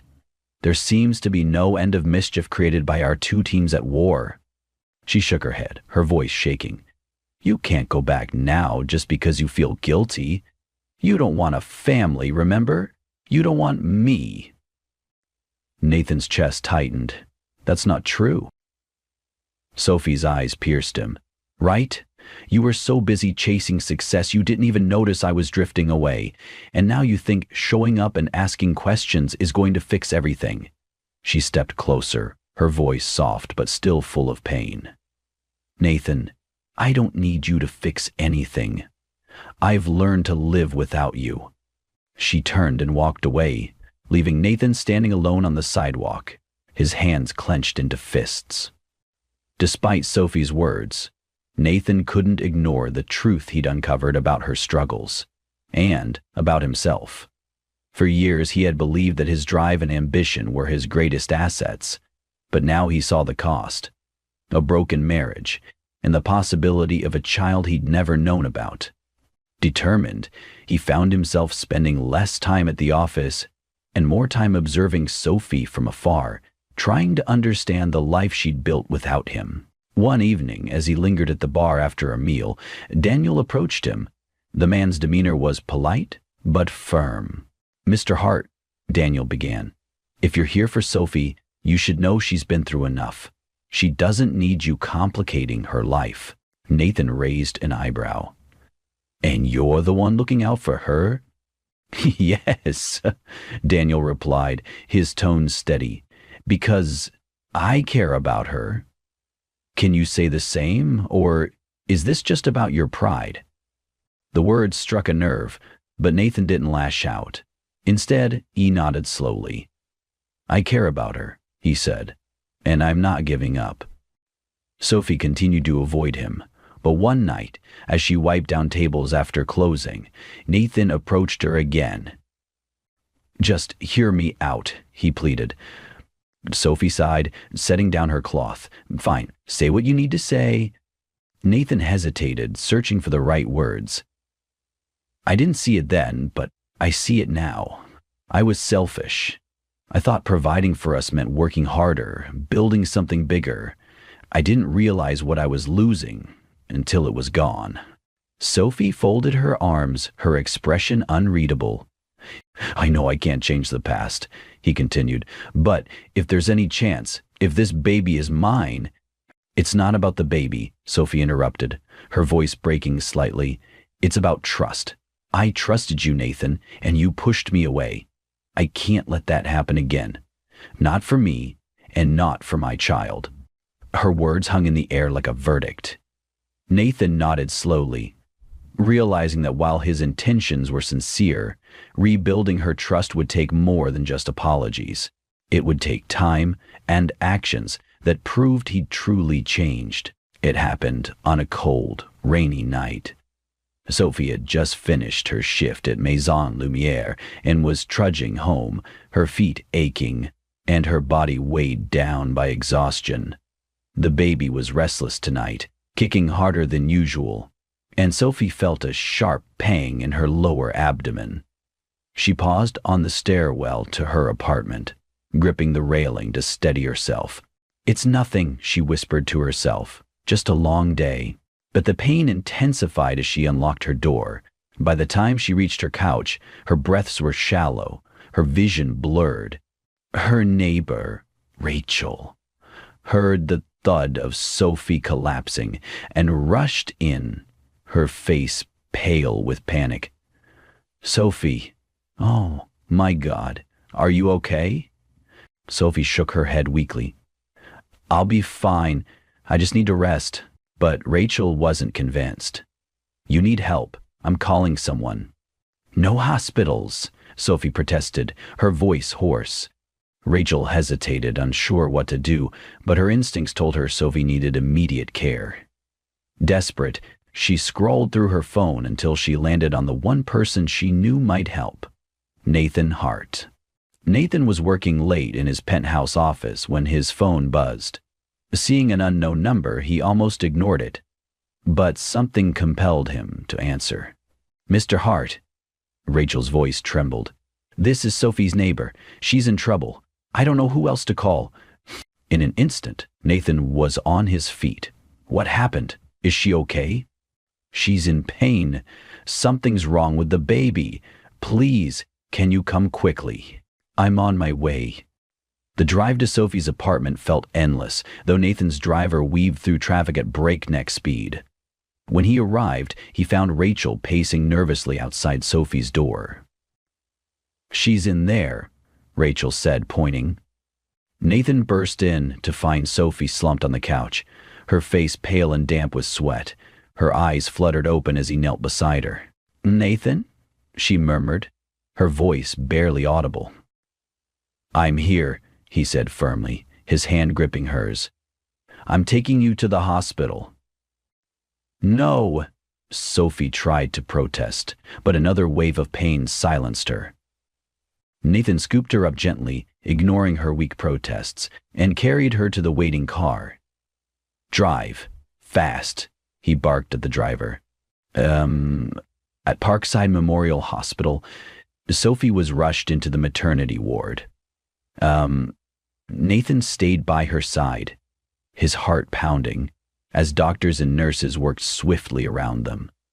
The words "premature labor" and "stabilize her" swirled in the air, but all Nathan could focus on was Sophie's face.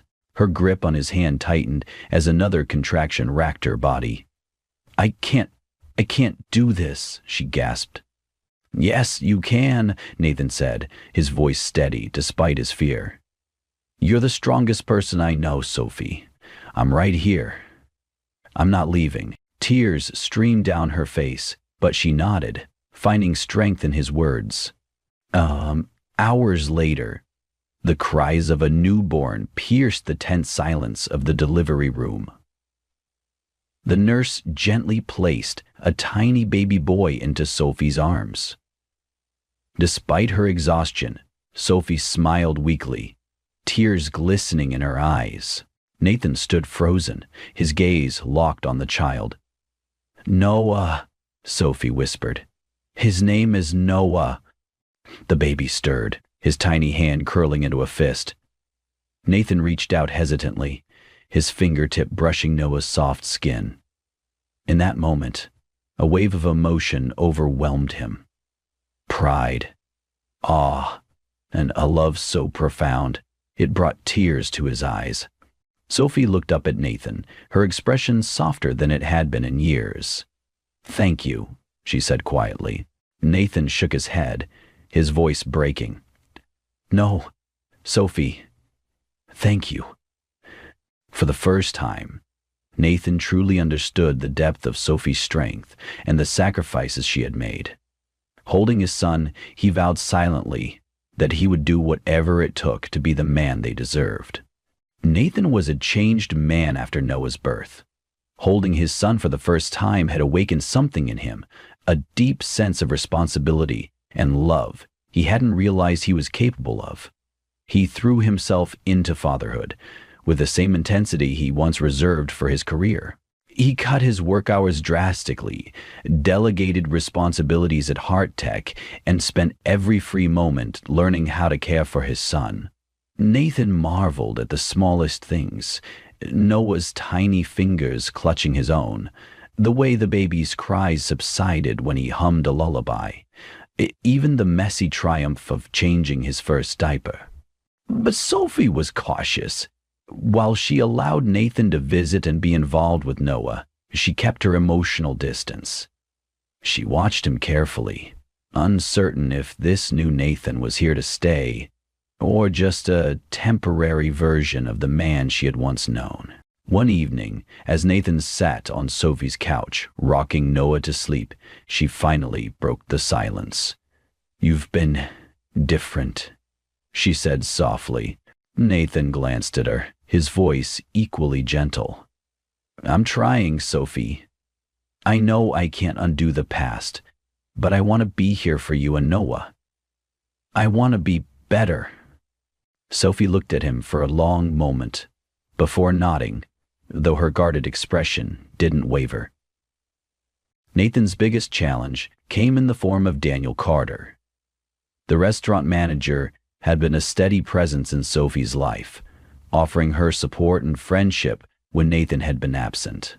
One evening, Nathan found Daniel waiting for him outside Maison Lumiere. "We need to talk," Daniel said bluntly. Nathan folded his arms, his posture tense. "If this is about Sophie, I'm not backing down." Daniel's gaze was piercing. "Good, because if you're here just to prove something or to satisfy your pride, walk away now. Sophie and Noah deserve better." "I'm not here to prove anything," Nathan said firmly. I'm here because they're my family. I won't make the same mistakes again." Daniel studied him for a moment before nodding, though his tone remained cautious. "Then prove it. Not to me, but to her." Nathan took Daniel's words to heart. He knew action spoke louder than words, so he poured his energy into rebuilding Sophie's trust. He showed up every day, not just for Noah, but for her too. When Sophie was overwhelmed, Nathan was there to help. He cooked meals, cleaned her apartment, and spent hours reading parenting books. He didn't push Sophie for anything more than she was ready to give, knowing she needed to see consistency, not promises. One afternoon as they sat together on the floor, with Noah between them, Nathan spoke quietly. "Sophie, I know I let you down before. I wasn't the husband you deserved, and I won't pretend I can fix everything overnight, but I'm not going anywhere. I'm here. For good." Sophie didn't respond right away, but there was a flicker of something in her eyes, a small crack in the walls she had built. The journey wasn't easy. Nathan had to face his own shortcomings and learned patience in a way he never had before, but with each passing day, he found joy in the little moments. Noah's first smile, the way Sophie's laugh returned in fleeting bursts, the warmth of being part of a family he hadn't once taken for granted. He knew he had a long way to go, but for the first time, Nathan felt like he was on the right path. A year later, at Riverside Park, families strolling under the fall foliage. Nathan stood near the Hudson River, holding Noah in his arms. The baby hummed softly, holding his father's finger with surprising strength. Sophie slowly approached behind them, her hands tucked into her coat pockets. She stopped a few feet away, watching Nathan interact gently with their son. It was a side of him she hadn't seen in their entire marriage, a side she didn't believe he was capable of. "You're getting better at it," Sophie said softly, breaking the silence. Nathan turned, smiling as Noah babbled happily. "He's a good teacher," he replied. Sophie joined them on the riverbank, her eyes lingering on the city skyline. For a moment, neither of them spoke, the sound of the wind and distant laughter filling the space between them. "Sophie," Nathan began, his voice even but full of emotion. "I need to say this, and I need you to listen to me." She looked at him wary but curious. "I know I've let you down," he continued. "I spent so much of our marriage chasing success that I forgot what was really important. I thought building an empire was how I showed my love, but I was wrong. I didn't listen to you. I didn't see you." His voice shook slightly as he looked down at Noah, then back at Sophie. "But losing you taught me something I should have known a long time ago. Nothing matters without you and Noah. You're my family. You're the most important thing in my life, and I'll spend every day proving that to you." Sophie's eyes glistened with unshed tears, but she remained silent, her heart torn between the man he had been and the man he was becoming. "I know I haven't earned your trust yet," Nathan added, "but I hope you'll give me a chance to earn it." Sophie took a deep breath, her eyes drifting to Noah, who was now giggling at a leaf drifting by. She slowly met Nathan's eyes. "I don't know if I can forgive you, Nathan. Not yet." Nathan nodded, his expression soft but firm. "I understand. Give me time. I'm not going anywhere." Sophie hesitated, then smiled weakly. "For Noah's sake, we can try. But this has to be real, Nathan. No flashy gestures, no empty promises. Just here." "I will," Nathan said simply, his voice unmistakable. The three of them continued walking, the barrier between Sophie and Nathan not falling apart, as Noah and they were ready to bond. Nathan pushed Noah's stroller as Sophie walked beside him, their conversation light but sincere.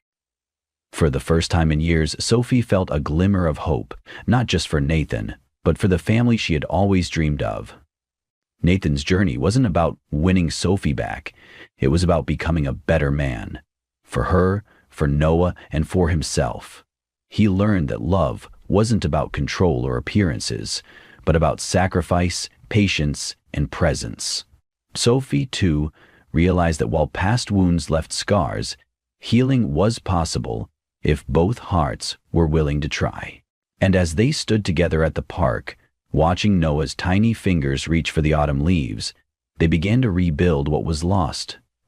One moment, one step, one act of love at a time. It wasn't a perfect ending, but it was a new beginning.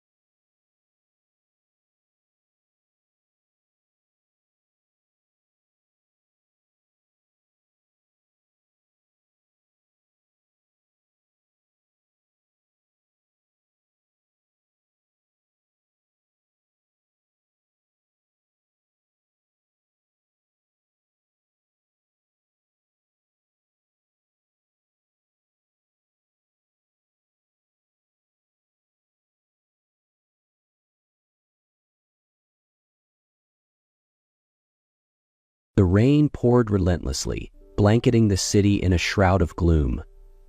Liam Hargrave, a renowned architect celebrated for his groundbreaking designs, sat silently in the back seat of his car. The windshield wipers struggled against the downpour, their rhythmic swipes only heightening the emptiness in his chest.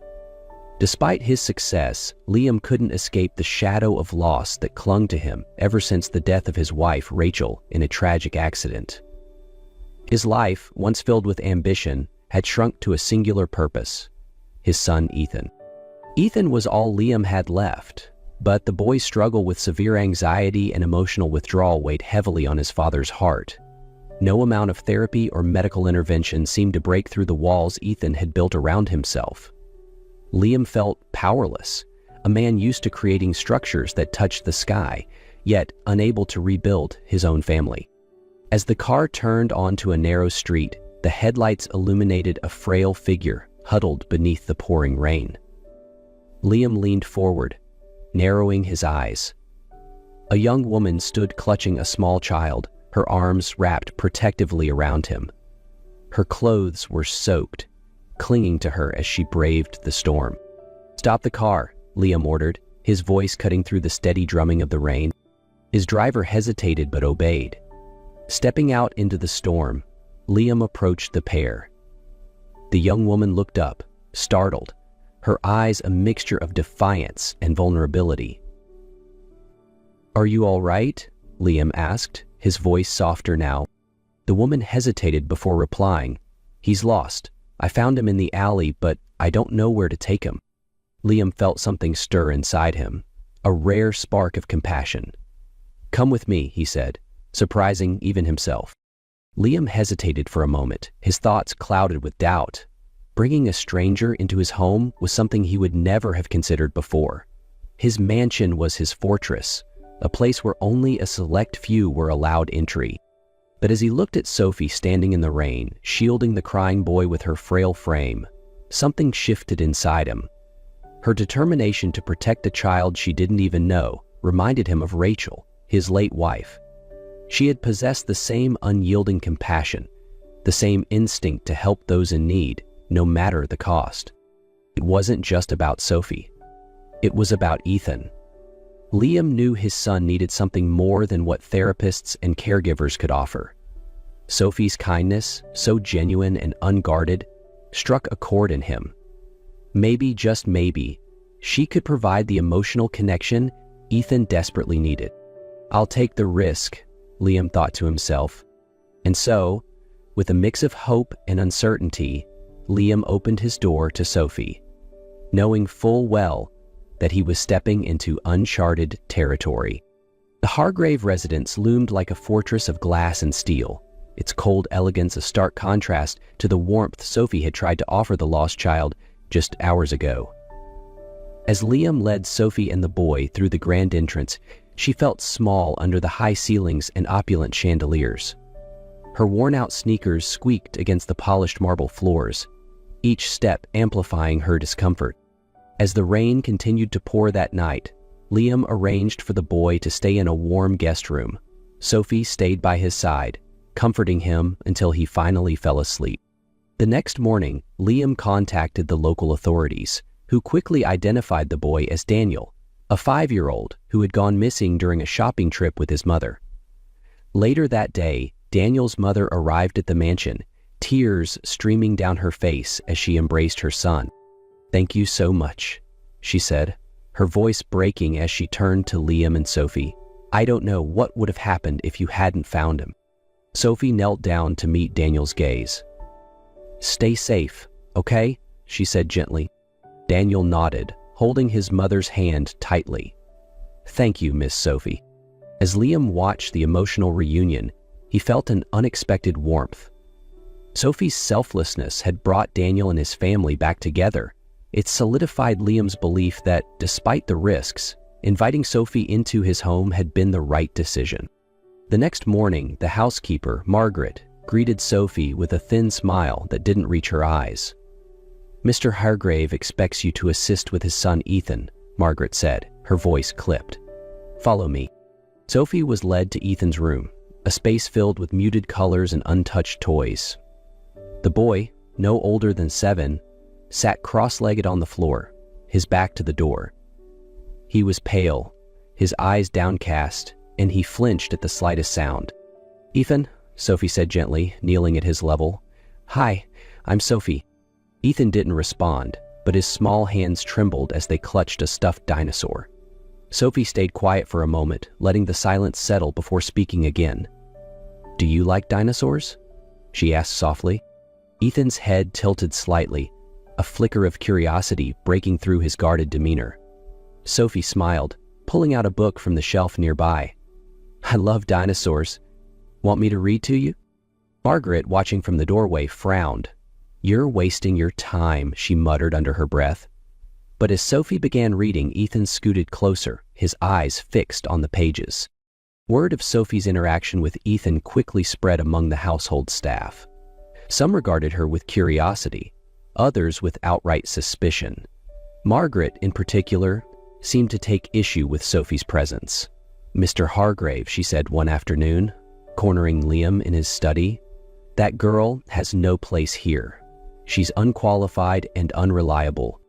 "Just helping Ethan," Liam replied curtly, brushing past her. Despite Margaret's protests, Sophie's bond with Ethan deepened. Each day she coaxed him out of his shell with stories, games, and a gentle patience no one else seemed to offer. Liam began to notice the small changes, a hint of a smile on Ethan's face, fewer sleepless nights, and an eagerness to spend time outside the confines of his room. But Sophie's presence also brought unintended tension. Margaret, feeling her authority waning, grew colder. The other staff whispered behind Sophie's back, their gazes sharp and judgmental. Late one evening, as Sophie sat beside Ethan, reading his favorite book, Liam stood quietly in the doorway. He watched as his son leaned against Sophie, his small hand clutching hers. It was a sight he hadn't seen in years. Ethan, calm and content. "You've done more for him in 2 weeks than any therapist has in 2 years," Liam said quietly as Sophie tucked Ethan into bed. Sophie looked up, surprised. "I just try to listen to him," she replied. "Sometimes kids don't need someone to fix them. They just need someone to be there." For the first time in years, Liam felt a glimmer of hope, but alongside it came uncertainty. Who was Sophie really? And what was she hiding behind her kind eyes and soft smile? In the quiet hours of the night, Sophie often found herself staring at the ceiling of her small guest room, her thoughts heavy with memories. This wasn't the first time she had taken care of a child who needed her. Growing up in foster care, she had spent years looking after her younger brother Oliver, protecting him from the harsh realities of their world. But when they were separated, Sophie's life spiraled into a series of hardships. Temporary shelters, unsafe streets, and an endless search for the one person she couldn't bear to lose. Her days at the Hargrave residence offered a fragile sense of stability, but Sophie never forgot her mission: to find Oliver. Between caring for Ethan and dodging Margaret's icy stares, Sophie scoured online records, called old social workers, and followed every lead, no matter how faint. Her hope was a flickering flame, but it burned fiercely. Meanwhile, Margaret's animosity towards Sophie grew. The housekeeper's role had always been central to the Hargrave household, and Sophie's arrival disrupted the balance. Margaret couldn't understand why Liam trusted a homeless girl over her. Her suspicion turned to disdain, and soon she began scheming to drive Sophie out. It started with small acts of sabotage: misplaced keys, missing items conveniently found near Sophie's belongings. Then came the rumors. Margaret whispered to the other staff that Sophie had ulterior motives, that she was using Ethan to secure a place in the Hargrave household. "She's too good to be true," Margaret told the cook one afternoon. "Mark my words, she'll show her true colors soon enough." Unaware of the brewing storm, Sophie focused on Ethan, who was making remarkable progress. One sunny afternoon, Sophie brought him outside to the garden, coaxing him to play with a kite. Liam watched from his office window, his heart swelling, as Ethan laughed. A sound he hadn't heard in years. But Margaret saw the scene differently. To her, Sophie was not just an outsider, but a threat. That evening, as Liam reviewed blueprints in his study, Margaret entered, her expression grave. "Mr. Hargrave, we need to talk about Sophie," she began, her voice heavy with feigned concern. Liam frowned, but gestured for her to continue. "I've noticed things going missing, small but valuable items," Margaret said, her tone conspiratorial. "Jewelry, a silver bracelet, even some cash. I didn't want to believe it, but..." She trailed off, letting the implication hang in the air. Liam's jaw tightened. "Are you accusing Sophie?" "I wouldn't dare without proof," Margaret replied quickly. "But it's my duty to protect this household. I found this in her room." She held up an expensive brooch, its gold surface gleaming under the study's light. Liam's eyes narrowed. He didn't want to believe it, but doubt crept in. He had taken Sophie in without knowing much about her. Could Margaret be right? That night, Liam installed a small camera in Ethan's room, disguised among the boys' toys. It wasn't just to monitor Ethan's progress, it also captured part of the hallway leading to Sophie's room. Over the next few days, Liam reviewed the footage, expecting the worst, but instead of evidence against Sophie, he saw moments that caught him off guard. Sophie comforting Ethan during his nightmares, telling him stories from her own life, stories of her childhood with Oliver, their games, and her unwavering promise to find him. One night, the camera captured something even more telling. Margaret, clutching the brooch she had claimed Sophie had stolen, sneaking into Sophie's room and planting it among her belongings. Liam's heart sank as he watched the betrayal unfold. The next morning, Liam confronted Margaret in the study, the footage playing on his laptop. "Care to explain this?" he asked coldly. Margaret's face turned pale. I was trying to protect you," she stammered. "By lying," Liam snapped. "You tried to destroy someone who has done nothing but help this family. Pack your things and leave." Margaret's protests fell on deaf ears. By noon, she was gone, and Sophie, who had remained oblivious to the ordeal, noticed the sudden shift in the household's atmosphere. That evening, Liam found Sophie reading to Ethan in the library. He sat down across from her, his expression uncharacteristically soft. "You don't have to worry about Margaret anymore," he said simply. Sophie looked up, confusion flickering in her eyes. "Why would I?" "Because she tried to frame you," Liam admitted. "I'm sorry I doubted you, even for a moment."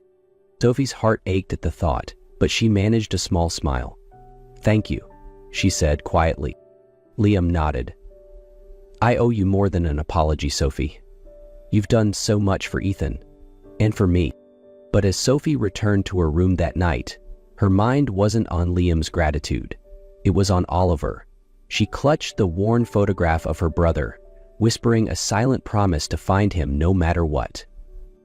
Sophie couldn't stop staring at the address on the screen. After weeks of searching, a social worker had finally given her the lead she'd been praying for. Oliver, her little brother, was alive and living in a foster home on the edge of the city. But the news came with a harsh reality.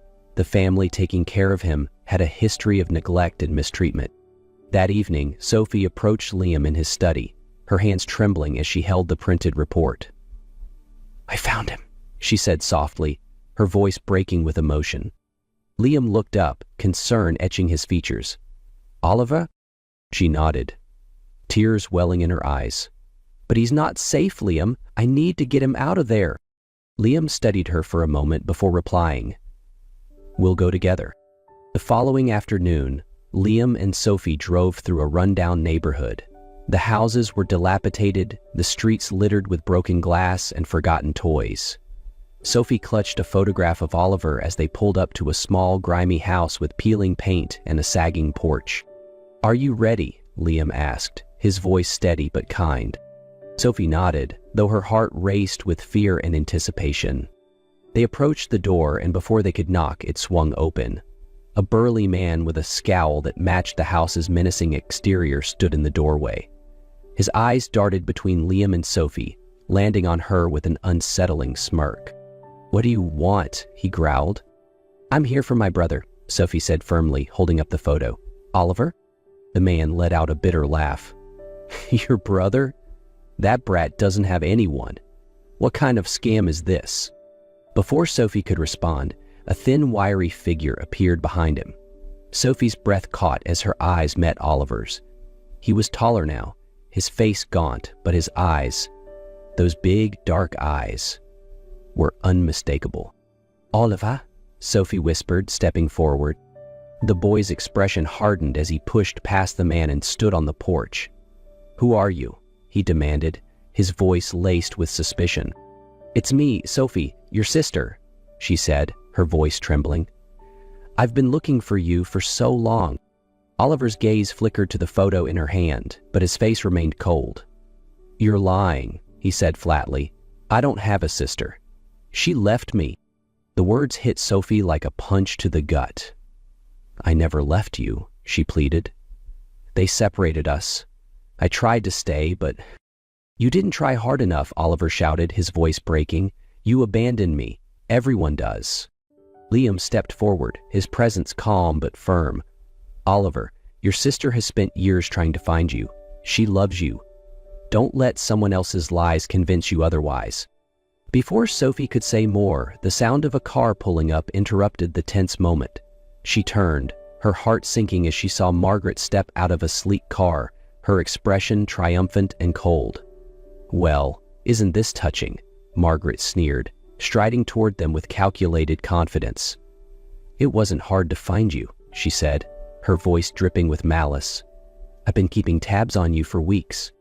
"What are you doing here?" Liam demanded, his voice icy. Margaret shrugged. "I've been in touch with Oliver. He knows everything, Liam. Everything Sophie won't admit." Sophie's blood ran cold. "What lies did you tell him?" "Lies?" Margaret sneered. "I told him the truth. How you abandoned him, how you've been manipulating Liam and Ethan to save yourself." Oliver's gaze shifted between Sophie and Margaret, his confusion evident. "Is that true?" he whispered. "No," Sophie cried. "Oliver, please listen to me. I've been looking for you since the day they took you away. I never stopped." "She's lying to hurt us." Margaret stepped closer to Oliver, her voice syrupy sweet. "She's just saying what you want to hear, Oliver. She doesn't care about you. She never has." Liam's patience snapped. "Enough, Margaret," he roared, stepping between her and the children.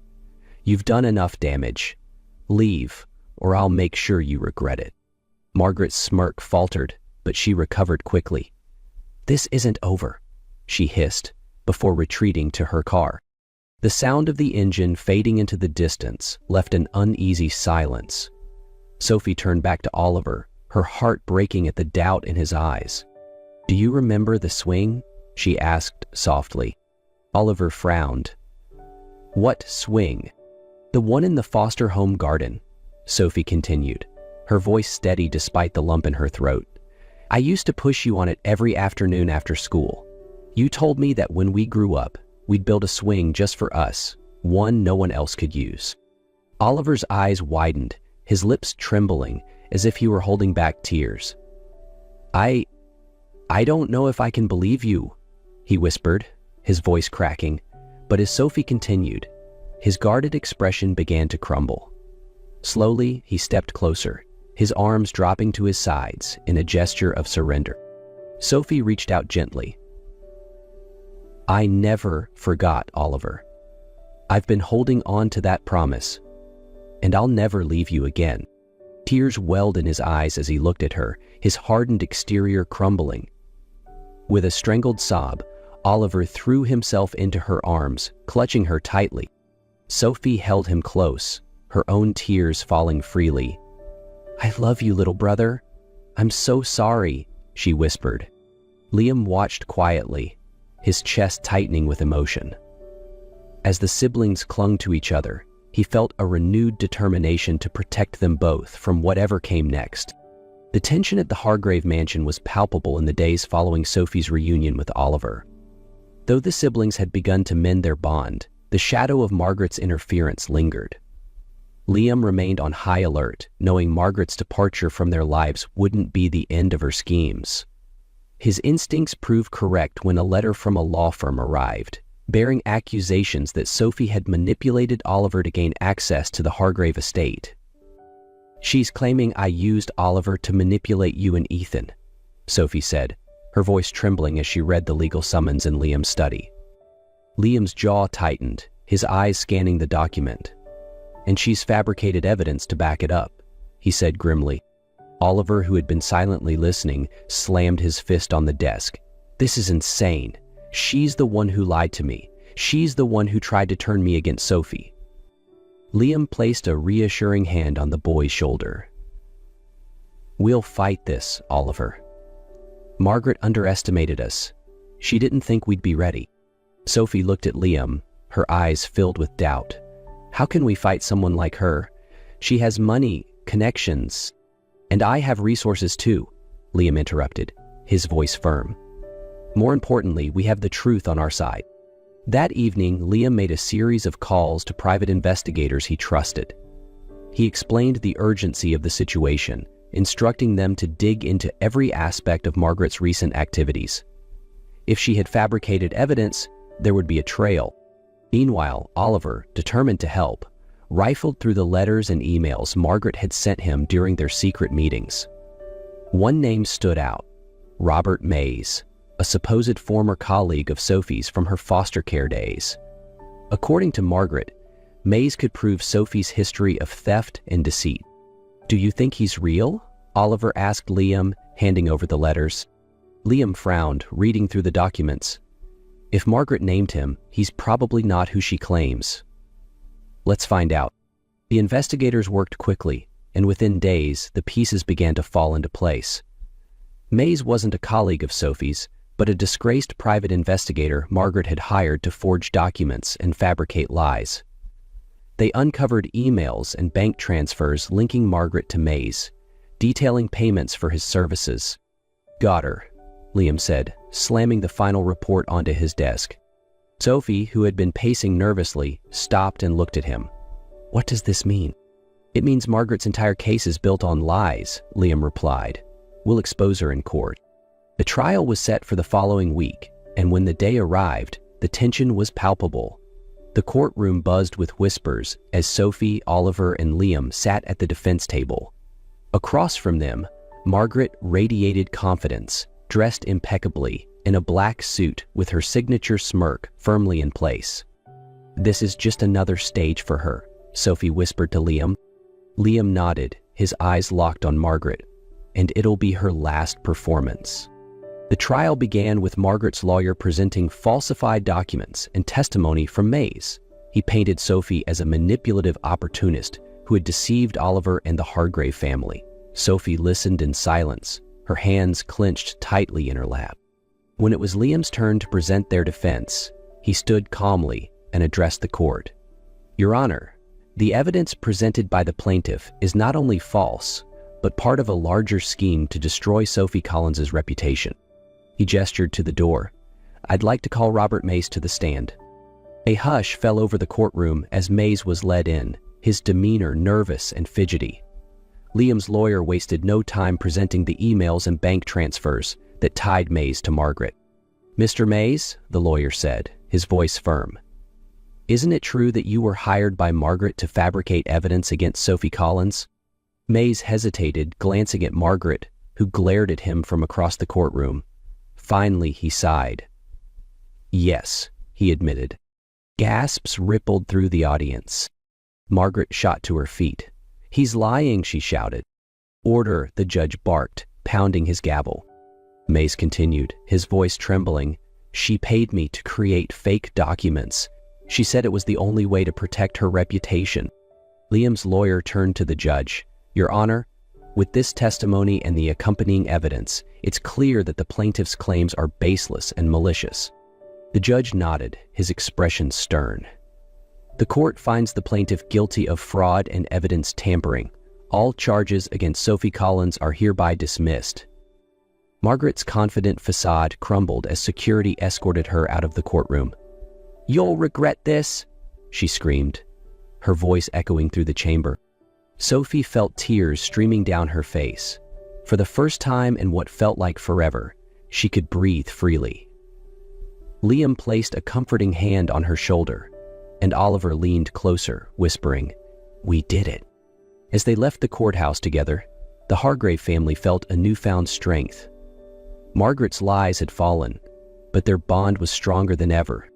The days after the trial were like the calm after a storm. The Hargrave mansion, once filled with tension and doubt, now felt like a sanctuary. Sophie, Oliver, Liam, and Ethan began to settle into a new rhythm, one built on trust and hope. For Sophie, the weight of Margaret's lies and the constant fear of losing Oliver were finally lifted. With Liam's encouragement, she enrolled in a teacher training program, determined to build a future for herself. Her natural empathy and patience made her a favorite among her peers, and she found joy in learning how to help children like Ethan and Oliver overcome their challenges. Sophie also took time to strengthen her bond with Oliver. Though the trial had brought them closer, years of separation couldn't be erased overnight. They spent evenings talking about their childhood, their struggles, and their dreams. Oliver even began helping Sophie with her coursework, often teasing her when she struggled with math problems. "You might be great with kids," he'd say with a smirk, "but numbers clearly aren't your thing." Their laughter filled the house, a sound that had once been rare. Oliver, too, began to thrive. With Liam's guidance, he enrolled in a prestigious school where his sharp intellect quickly set him apart. At first, he was hesitant to trust anyone, but the support of his new family gave him the courage to open up. He discovered a passion for programming, spending hours tinkering with computers in Liam's study. "I think you've got a future genius on your hands," Sophie joked one evening as she watched Oliver demonstrate a coding project to Liam. Ethan, inspired by his older sister and brother, also began to blossom. With Sophie's unwavering support, he faced his physical therapy sessions with newfound determination. By the end of the year, he was walking with the help of crutches and even running short distances in the garden. "Look at me, Sophie," Ethan shouted one afternoon, his face lit up with pride as he ran toward her. She knelt down, arms wide open, and caught him in a hug. "You're amazing, Ethan," she whispered, tears of joy streaming down her face. For Liam, the transformation in his family was nothing short of miraculous. The once cold walls of his mansion now echoed with laughter and love. Watching Sophie, Oliver, and Ethan together, he realized just how much his life had changed since that stormy night when he first met Sophie. One evening, as the family gathered in the garden, Liam turned to Sophie, his heart pounding. "Sophie," he began, his voice uncharacteristically hesitant, "would you stay here? Forever?" Sophie looked at him, her eyes welling with tears. "Liam," she whispered, before throwing her arms around him. "Yes, forever." The following spring, they were married in an intimate ceremony in the garden. Oliver stood proudly as Liam's best man, and Ethan carried the rings with a wide grin. As Sophie and Liam exchanged vows, surrounded by their new family, the pain of the past seemed like a distant memory. The Hargrave mansion, once a house of solitude, had become a home. Together, they faced life's challenges with strength and unity, proving that even in the darkest times, love and hope could prevail. The unseen connection. The story opens with the sharp sound of a surgeon's shoes against a white marble floor. The camera follows him through sterile, brightly lit hospital hallways. A somber, tense soundtrack plays. He never imagined that by stepping into that operating room, his life would change forever. A child on the brink of death. A mother full of secrets. A past he believed he had left behind. But in saving that child, Dr. Oliver Vance uncovers a devastating truth. He's the father he never knew he was. Before we begin, do you believe in fate? Tell us your thoughts in the comments below. And don't forget to like, subscribe, and hit that notification bell for more powerful stories. The morning began with the rhythmic thud of shoes against white marble. The hallways of London Central Hospital were too brightly lit for a man who carried lives in his hands. Oliver Vance was already on his third coffee when the internal radio cut through the silence with an urgency that pierced his chest. Code red. Pediatric trauma. Immediate arrival. Car accident. Unconscious victim. He stood up before the announcement was finished. His body reacted on autopilot. But inside, something wavered. He was used to the chaos. 20 years of dealing with broken brains, lives decided in seconds, and choices that change everything. But there was something in the tone of this emergency, something he couldn't name. But he felt it. He ran down the hallway, adjusting his lab coat. At the emergency entrance, 2 paramedics swung open the ambulance doors. There he was. Small, fragile, a boy, about 4 years old, unconscious, his face smeared with dried blood and a makeshift bandage wrapped around his head. Oliver stopped. For 1 second, just one. Time seemed to stand still. His eyes were fixed on the child, as if his life were rewinding. The sound of the gurney being pushed, the shouts of the nurses around him, it all disappeared. There was only the boy, and a knot in his stomach. Dr. Vance, are you okay? He blinked and came back to his senses. Yes. Trauma room 3. Now, I'm taking this case. Without hesitation, he pushed the gurney with his own hands. His hurried footsteps echoed down the walls like drumbeats. The boy's eyes were closed, his breathing weak, his heart rate irregular. Oliver knew exactly what was happening. An expanding subdural hematoma. The brain was pressing against the skull. Every minute counted. Every second was stealing a life. Inside the room, everything moved fast. Gloves, masks, equipment. A nurse asked for instructions. Oliver didn't respond. He was already on the other side of the gurney, analyzing the scans. The boy's pupils were not reacting to light. Get a CT scan now. If it's confirmed, we're going straight to neurosurgery. Someone call the surgical center. Dr. Vance, are you sure? The other on-call doctor is on his way. He looked her in the eye, as if she had uttered a blasphemy. This boy needs me. Now. No one dared to contradict him. As the room moved, Oliver looked at the boy, and something inside him screamed, but in silence. As if he had forgotten something. As if his body knew something his mind hadn't yet grasped. The bandage on the boy's head was loose. Oliver reached out, carefully removing it, observing the injured skin, the cuts. But it was what he saw around the wounds that paralyzed him for a brief instant. Light brown hair, the structure of the face, the shape of the mouth. It made no sense, but it was far too familiar. Focus, he murmured, just for himself. 2 minutes later, the CT scan appeared. The hemorrhage was critical. The boy had less than an hour, maybe. Oliver looked at the monitors. He took a deep breath and said, "Call the OR. Intubate him. We're going in." Inside the surgical suite, the air was dense, almost unbreathable. A nurse handed him the scalpel. Oliver adjusted the lights. The boy's head was immobilized. Cables pulsed around him. Electrocautery, aspirator, separator. Ready? Anterior temporal incision. Every word cut through the air like a verdict, but with every layer he opened, the tension mounted. He had performed more difficult surgeries. He had saved lives in far worse states. But there was something in his body, a weight in his hands, a hesitation between his fingers, that unnerved him.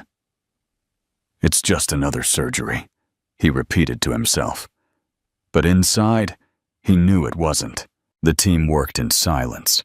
He knew there was no room for error, no room for words. Oliver followed the protocol. He located the clot. He began the drainage with precision. But his heart was beating as if his own life were on the line, as if every move were personal.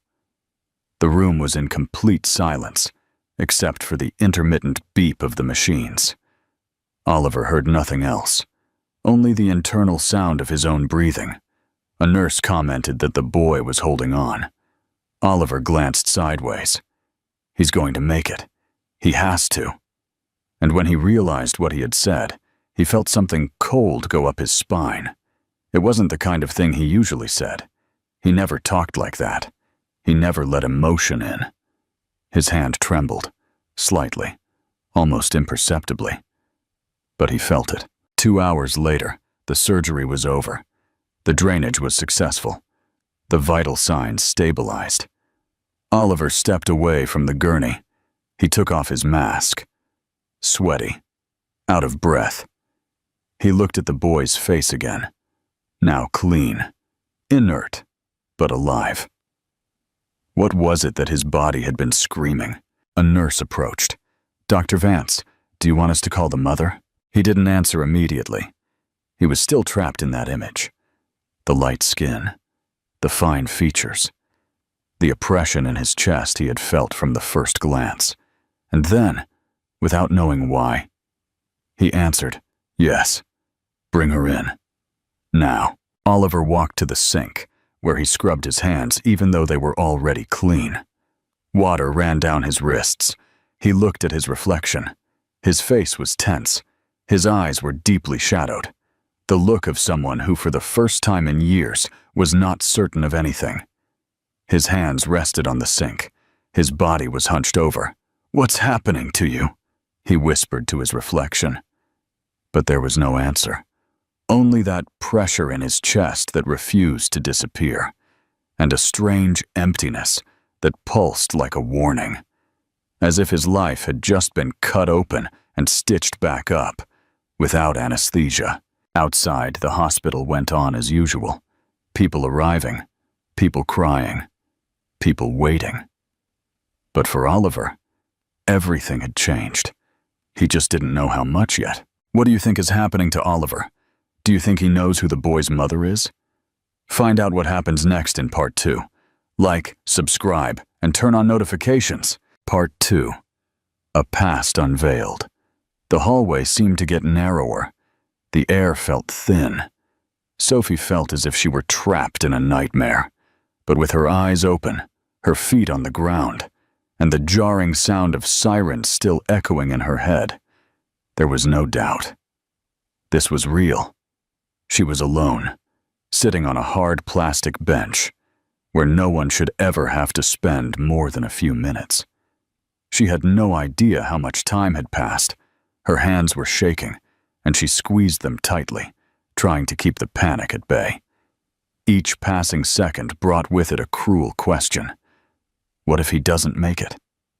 Her son, the only reason she had endured the last few years, was now hovering between life and death. And she was helpless. A nurse with graying hair approached cautiously, holding a clipboard to her chest. Her voice was soft but firm. "Would you like a glass of water, ma'am?" Sophie shook her head, not even looking at the woman. She couldn't. Her chest ached as if something were compressing it, as if breathing were an impossible effort. The nurse hesitated, but stayed there, watching. And then she said something she shouldn't have. "The surgeon in charge is Dr. Oliver Vance. He's been with your son since he arrived." The world stopped. Literally. The words weren't just information. They exploded inside her head like a death sentence. Oliver! It couldn't be. She swallowed, and for the first time since the accident, she looked up. The name resonated like a ghost she had tried to bury every day for the last 4 years. "Oliver Vance?" She stood up slowly, her legs barely holding her. "Are you sure?" Her voice came out low and broken. The nurse nodded. "Yes, ma'am. He took the case as soon as the child was admitted." Sophie's vision blurred. Her heart raced. No, he can't know. He can't find out." Sophie turned, backing away as if someone had shot her. The nurse was startled, but Sophie was already leaning against the cold wall. She tried to control the panic. She knew that if Oliver saw the boy— No, he couldn't see him. He couldn't know. But it was too late. That door had already closed, and Oliver was inside. The accident had happened quickly. A poorly lit intersection, a distracted driver, a sickening crunch. Sophie could still hear the sound of shattering glass. She remembered her scream. She remembered her son's body limp in the back seat. There was no time to think. She got out of the car, bloody, with scraped knees and a torn dress. She scooped up her son and ran. She didn't wait for an ambulance. She didn't trust the system. She just wanted to get to a place where they could save him. But never, under any circumstances, would she have entered this hospital if she had known Oliver still worked there. She had sworn he was gone, that he had moved, that he would never cross her path again. She chose this hospital because it was the closest, the fastest, the only one that could save her son in time. But now she was trapped here, in a whirlwind she had sworn never to face again. Sophie sat back down, her face pale, her skin icy. She needed to think. Fast. If Oliver saw the boy and recognized him, what if the boy said something? What if that damned birthmark was still there? She ran her trembling hands over her face. She remembered the nights she had dreamed of this moment. Not like this, with fear and desperation, but in a way where their reunion could be real, sincere. But time had passed, and fear had taken over everything. Oliver didn't know their son existed, and now, by a cruel twist of fate, he was with him. She looked up and saw a doctor coming out of the surgical suite. Her heart nearly leaped out of her chest. But it wasn't Oliver. She looked down again, her mind spinning. If he found out, everything would come to light. It wasn't just about the boy. It was about everything that had been left behind. The ignored calls, the visit that was never made, the words she wanted to say, but didn't have the courage to. But it was also about what they had done to her, what Oliver's mother had told her, the very real fear she had of losing everything. Oliver didn't know. He never knew. And if he found out now— Sophie wasn't ready. She didn't know if she could bear that look, that judgment, because even though she had been driven away, it was she who had remained silent. It was she who had disappeared, and the world would only see one thing. She had hidden a son from his father. Minutes dragged on. Sophie tried to control her breathing, but it was as if the air wasn't reaching her lungs. The headache was getting worse. The pain in her chest was constant. She watched other patients pass, nurses walking back and forth, but everything seemed distant. The sound of automatic doors opening echoed down the hall. Sophie's head shot up. Was it Oliver? Not yet. She wanted to get up and leave. She wanted to take her son out of there. But that was impossible now.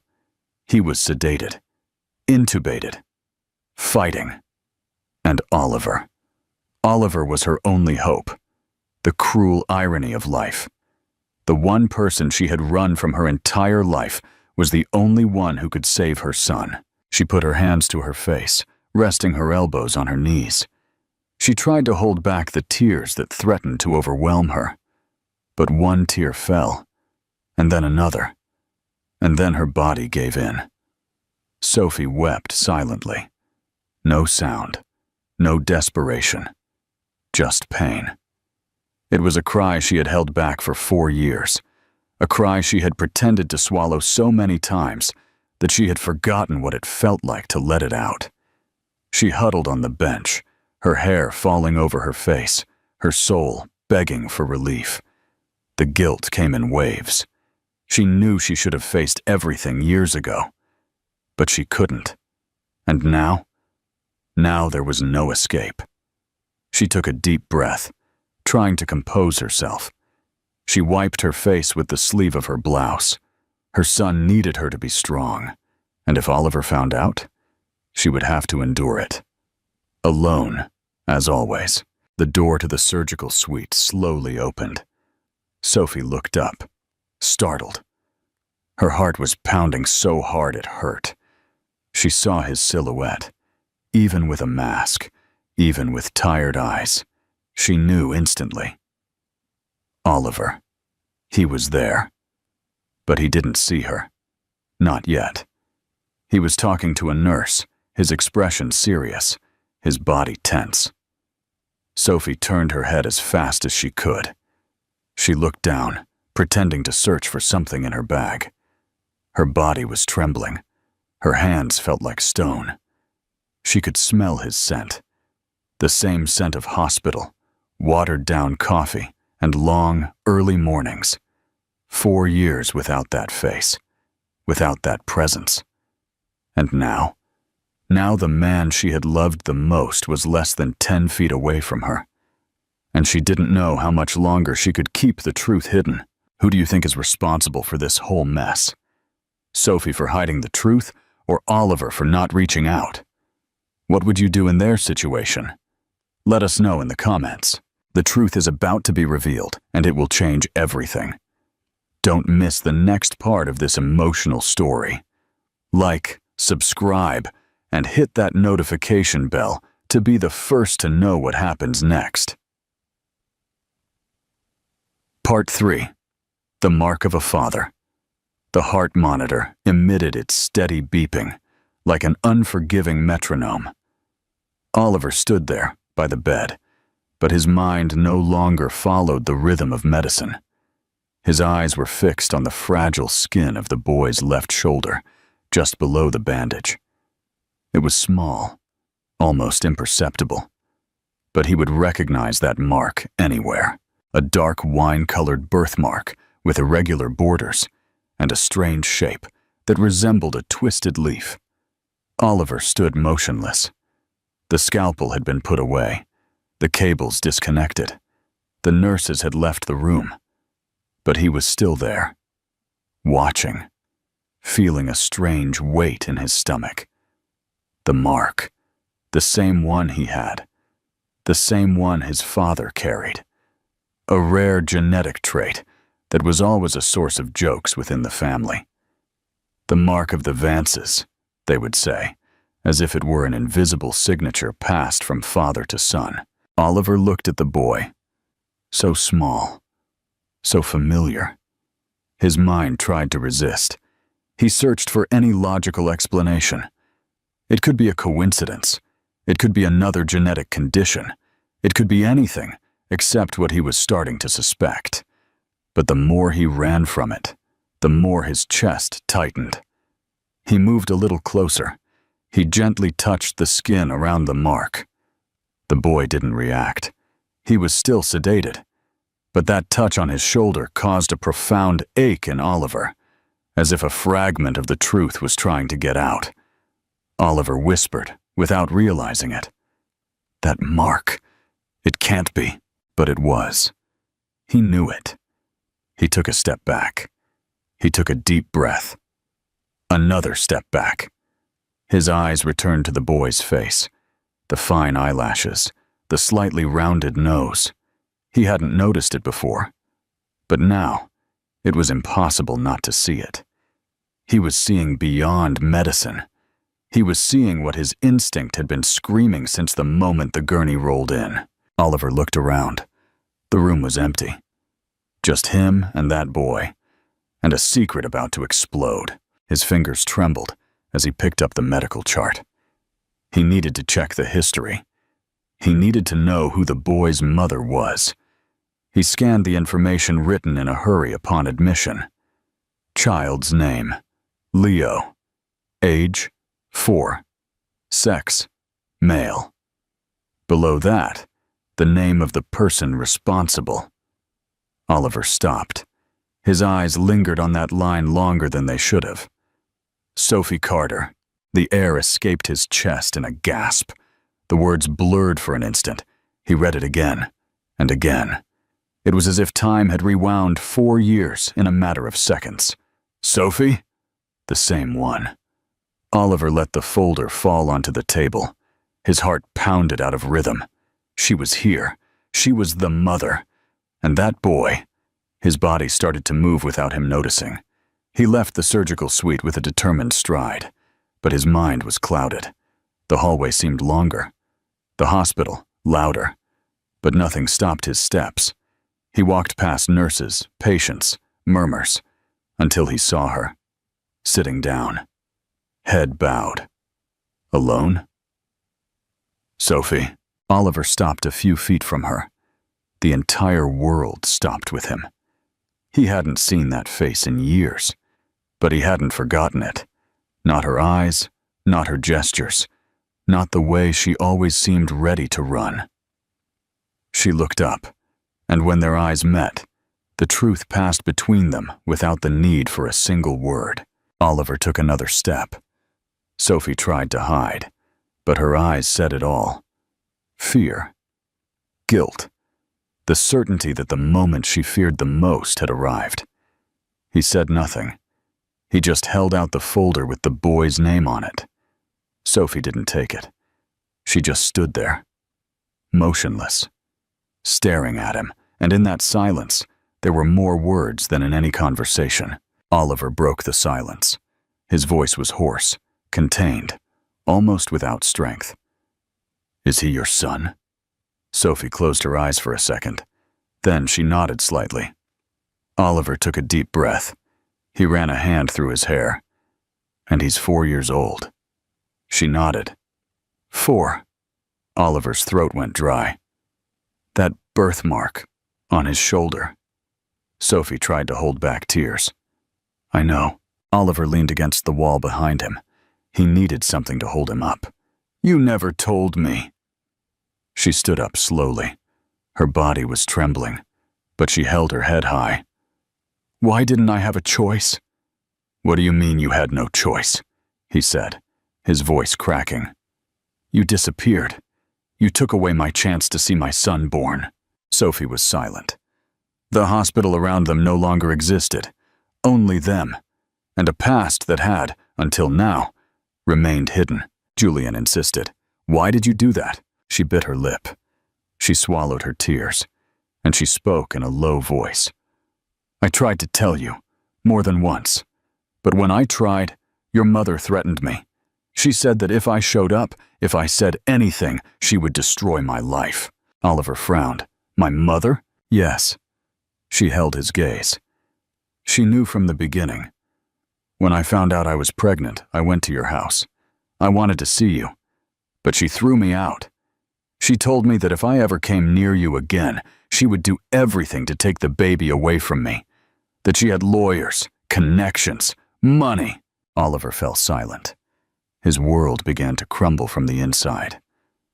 She said you didn't want to know anything, that I was just getting in your way, that you were already with someone else. Sophie's eyes filled with tears. I left because I was afraid, because I was alone, because I thought no one would believe me. Oliver couldn't breathe normally. The weight of her words fell like stones on his back. And at the same time, a part of him screamed that it still made no sense. "But why didn't you ever try again? Why didn't you insist?" She took a step towards him. Her voice was firmer now. "Because I left thinking it was the only way to protect my son. I didn't know how far she would go. And when I found myself alone, with a baby in my arms, the only thing I knew how to do was to move forward. And to disappear." Oliver ran his hands over his face. It was too much to process. "So, is it true?" he asked, his voice softer, weaker. "Yes," she answered, without hesitation this time. "He's your son." Oliver stood still. The words echoed inside him like thunder. He closed his eyes. Images began to form in his mind. A 4-year-old boy calling another man dad. Someone who wasn't him. Someone occupying the place that should have been his. His jaw tightened. "You took 4 years of his life from me," he said. Not as an accusation, but as someone who had just discovered he had been robbed without knowing it. Sophie looked down, but she didn't say anything. Oliver took another step away. His eyes hardened. "I need to be alone." She tried to say something, but he was already turning away. And then, without looking back, he disappeared down the same hallway he had come from. And now, there was no way to go back. Will Oliver be able to forgive Sophie for keeping this secret? Will he believe her story about his mother? Let us know what you think in the comments. The confrontation is coming, and the truth will hurt even more. Don't miss the next part of this emotional story. Don't forget to like, subscribe, and turn on notifications, of course. Here is part 4 of the story. Part 4. The reckoning, the sound of his retreating footsteps was more cruel than any words. Sophie remained in the same spot, as if the ground had drained the strength from her body. Her chest was tight, her eyes filled with tears, and the bitter taste of what she had tried to avoid for 4 years now choked her from within. She tried to call out to him, but her voice wouldn't come out. The impact of Oliver's gaze still hurt. It wasn't simple anger. It was the pain of someone who felt robbed, and there was no argument that could undo that. Sophie ran her hand over her face, trying to stop the trembling. Her head told her she had done what was necessary to protect her son. But her heart was screaming for something she didn't know if she still had. Forgiveness. Oliver entered the doctor's lounge and locked the door. He sat on the floor. He couldn't even make it to a chair. His head rested against the cold wall, his lab coat still damp with sweat, and his eyes were fixed on the ceiling, as if an answer would fall from there. It was too much. The boy was his. He couldn't stop seeing the little boy's face, the same nose, the same way of breathing while sleeping, the cursed birthmark on his shoulder, the mark he had. And Sophie, the woman he had loved more than anyone else, who one day disappeared without saying goodbye, who broke his heart without a letter, without an explanation. Now, she was here, with his son in her arms. 4 years. 4 cursed years. Oliver felt his chest burning. It wasn't just pain. It was humiliation. How did she have the courage? How did she have the courage to go on alone, to raise him without saying a word? He got up slowly. He threw his coat in a corner and washed his face at the sink. His hands were still trembling. The rage wasn't just directed at her. It was at himself, too. For not having noticed. For not having insisted. For having let that story die without fighting for it. But now he couldn't pretend that nothing had happened. More than an hour passed. Sophie was still on the same bench, her eyes fixed on the door of the ICU. The nurse had already offered her water, coffee, a blanket.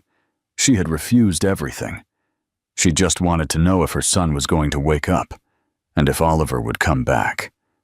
But when she heard the sound of his footsteps, she felt her stomach drop. Oliver stopped a few feet from her. He didn't look the same. His gaze was hard, his expression tired, his chest tense. Sophie stood up slowly. "Oliver?" He didn't respond. "Please, listen to me." He raised his hand, cutting off any attempt at an explanation. "Just answer one thing."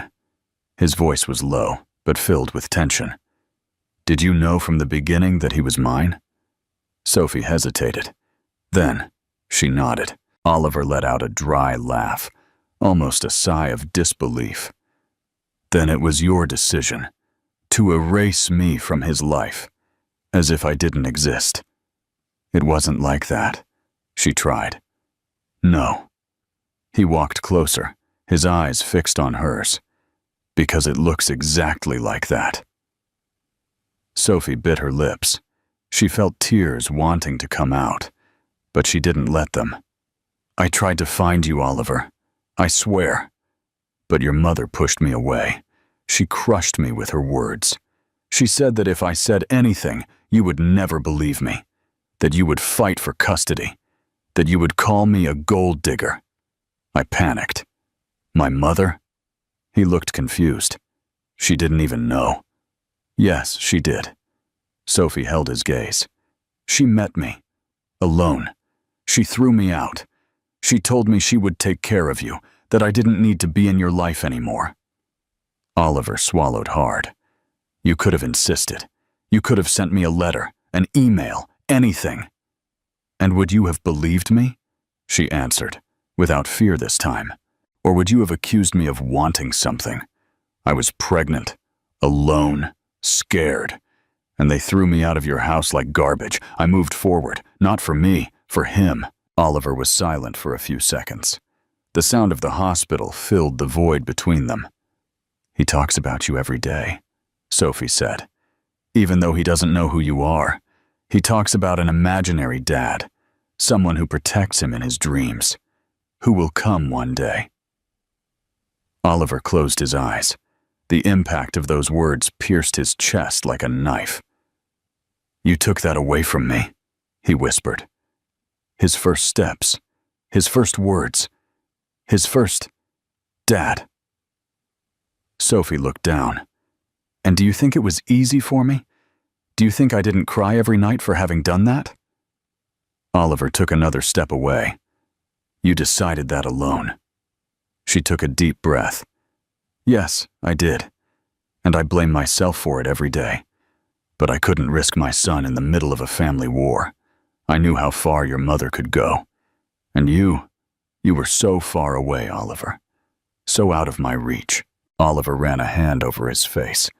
What he wanted most was to scream. But he couldn't. Everything hurt too much. "And now, what do you expect from me?" Sophie shrugged. "Nothing. I just want him to be okay. That's all that matters." Oliver looked at her with more calm, for the first time since everything came to light. She seemed exhausted. She wasn't a villain. She wasn't a cold woman, just someone who was carrying much more than she should have, and that confused him even more. "You should have trusted me," he said in a low voice. "And you should have loved me enough to fight for me when everything fell apart," she answered firmly. The silence returned. But it wasn't the same as before. Now it was dense, filled with truths that had taken 4 years to surface. Oliver looked away. He knew this was just the beginning. The wound was open, and the blood was still running. The truth about Oliver's mother has been revealed. Do you think Oliver will now see Sophie's perspective? Will he confront his mother? Let me know your thoughts in the comments. The tension is at its peak, and the final parts of the story are about to be revealed. Don't miss out. Like, subscribe, and turn on notifications. Part 5. The Full Betrayal. The sky dawned gray. It was one of those mornings where the sky seemed to know more than you did. Drizzle hit the hospital windows, washing away the silence that had built up between the white walls and cold hallways. Oliver stood in front of the window in the doctor's lounge, his lab coat off, his shirt wrinkled, his gaze lost on the horizon. His head throbbed, as if the weight of everything he had discovered the night before had left physical marks. He had barely slept. The image of Leo in that bed followed him like a ghost. His son. It was strange to think that way, almost surreal, as if he had been snatched from a life he never lived. And Sophie? Oliver closed his eyes for a moment. He took a deep breath. The bitter taste of rage was still stuck in his throat. She had lied. She had erased him. But then again, there wasn't a single memory from that time where he had noticed a sign. Not a missed call. Not a letter. Not an email. Only absence. And now she wanted to explain herself, as if an explanation were enough. Oliver's car sped through the old streets of the neighborhood where he grew up, his hands firm on the steering wheel, but his mind in ruins. The world outside went on at its usual pace, cars passing, children crossing the street, a fruit vendor shouting on the corner. But inside, everything had stopped. The doubt was different now. It no longer just hurt that Sophie had hidden a son from him. It hurt to imagine that she had had no choice, and worse, it hurt to know that he trusted a comfortable silence more than the love he had once felt for her. He parked in front of his parents' house. The facade was the same as his childhood. White walls, a black iron gate, an immaculate garden. But now, it all seemed cold, like a soulless movie set. He got out of the car, went through the gate, and walked up the porch steps. He didn't even ring the bell. He used the spare key he always carried, as if, deep down, he knew he would use it again one day. When he walked in, he was enveloped in the familiar scent of lavender and wood wax. On the sofa, as if she were waiting for him, sat Eleanor, his mother. She sat with perfect posture, her hair in a low bun, a teacup resting elegantly on the side table. She looked at him with a serenity that hurt. Oliver, what a surprise. He didn't answer immediately. He walked to the dining table. He took the photo he had taken at the hospital out of his pocket, a simple image of Leo sleeping, with tubes in his arm, but with a serene face. He placed the photo on the dark wood. Eleanor didn't move. Oliver looked up. "Why did you do this to me?" His voice was low, contained, but with the weight of something he had been holding on to for a long time. Eleanor carefully set her cup down. She looked at him. "Oliver, we were protecting you." He clenched his fists. "Protecting me? I was robbed." He picked up the photo, holding it in front of her. "My chance to be a father was taken from me."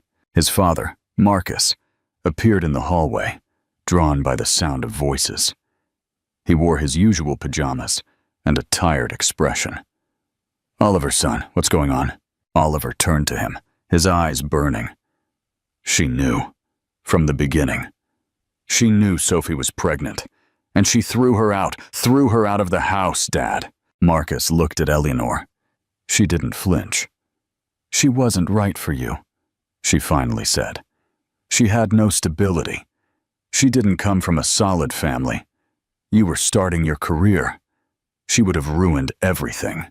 Oliver stepped toward her. "You took away my chance to see my son born, to hear him say Dad for the first time."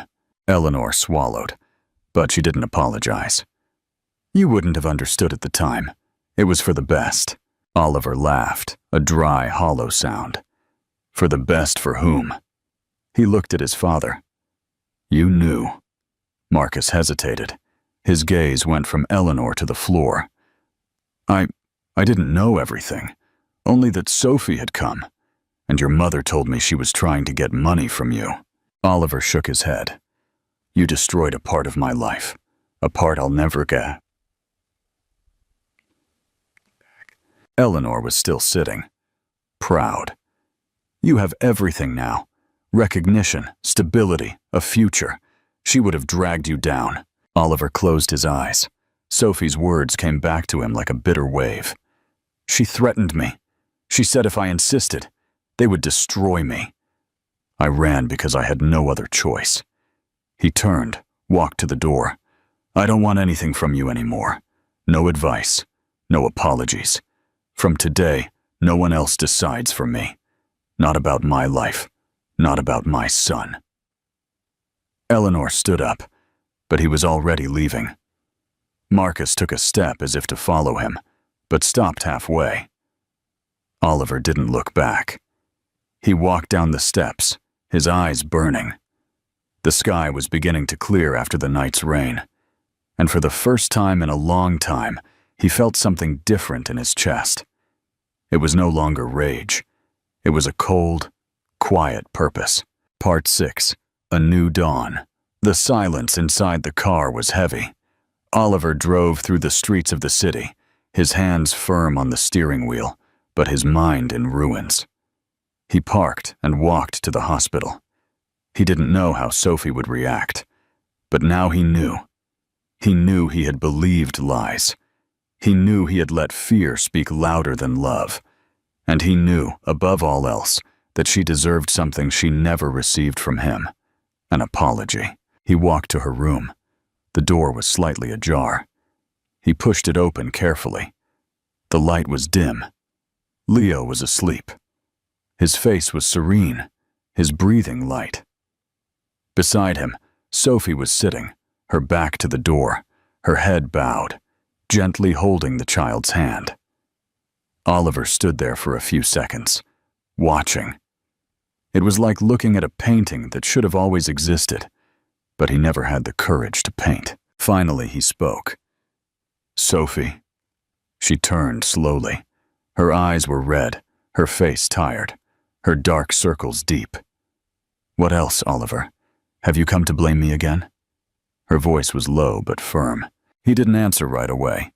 He walked to the center of the room, stopping a few feet from her. His gaze was different. There was no anger, no reproach, only a heavy sadness. "No," he said at last. "I didn't come to blame you.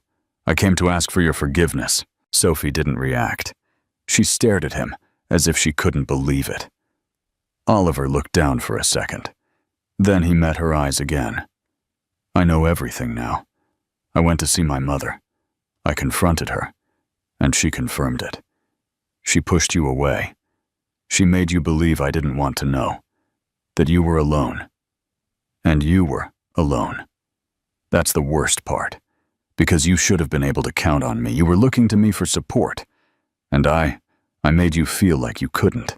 He slowly knelt in front of her, without any drama, just with truth. "I should have fought for you, for us, for everything we had before it all fell apart. But I let my mother decide what was best for me, and I was wrong, terribly wrong." Sophie closed her eyes. A single tear slipped out silently. Oliver gently took her hand. "And now, I want to repair what I can, even if it's just a little bit. I want to be part of our son's life, not because it's a duty, but because I love him. Even though I didn't know it, I already loved him." She bit her lips. "You have no idea how much I dreamed of hearing that," she whispered. "But after everything that happened, after what they said, how do we go back?" Oliver was silent for a few seconds. "We don't go back. We start over. With fear, with doubts, with everything. But we start." Leo stirred slightly in the bed. Oliver looked at him. "I don't want to miss anything else. Not the big things, not the small things. I want to be there for everything." Sophie watched him. Her hand was still holding his. Oliver took a deep breath. "And I understand if you can't forgive me now, or ever. But I had to tell you, I was wrong. And what you did it to protect him. And I admire you for that, even if it hurts." The silence in the room was heavier than any words. Sophie looked at him with blurred eyes. She didn't respond with a phrase. She just squeezed his hand tightly, as if to say, It still hurts, but now there's room to heal. Oliver held her gaze for another second. Then he looked back at his son. And there, kneeling in front of the woman he had lost, and the son he almost never knew, he knew for the first time in a long time that pride was worth nothing. The next morning, the sun filtered through the curtains, creating golden shafts of light that danced on the floor as if announcing a change. Inside, time seemed suspended. Leo still slept. Sophie was the first to wake up. She felt her body heavy, but her mind was lighter. It wasn't exactly relief. It was something more subtle, as if, after so much pain, there was finally room to breathe. She watched her son, then looked at the corner of the room. Oliver was there, sleeping uncomfortably in a chair, his arms crossed. He had refused to leave. Leo began to stir. Sophie turned immediately, gently touching his hand. "Sweetheart?" she whispered. His eyes opened slowly, as if waking from a very long dream. For an instant, they seemed lost, but they soon focused on hers. "Mommy," he said, his voice weak. Sophie smiled, her eyes welling with tears. "I'm here. I'm with you." Oliver woke up at the sound of his voice. He jumped up and took a few steps to the side of the bed. Leo looked at him for a few seconds, his brow furrowed.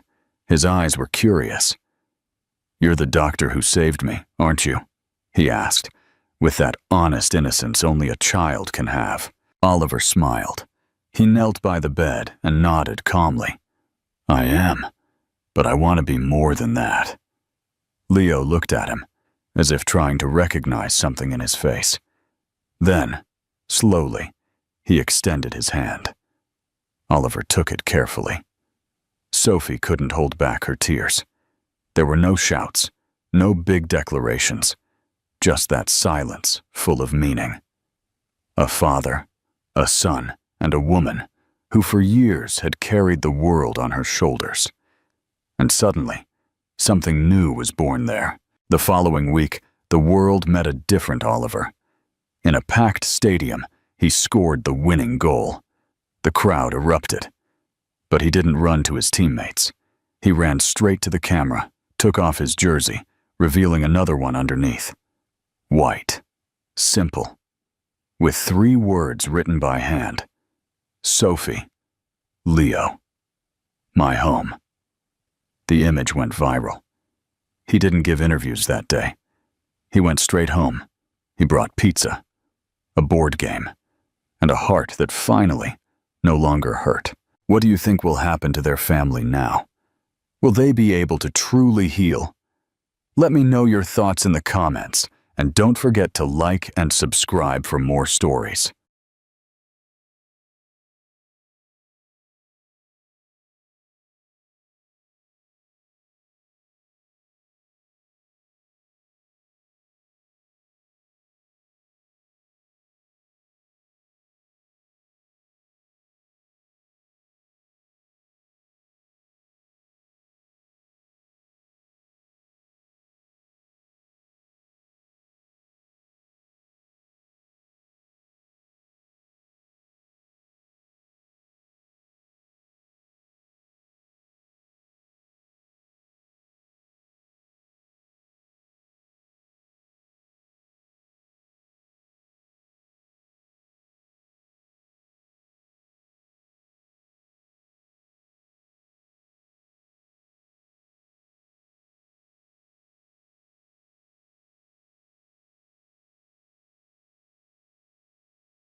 Sophie Carter clutched her 6-month-old daughter Ella tighter as she made her way down the narrow airplane aisle.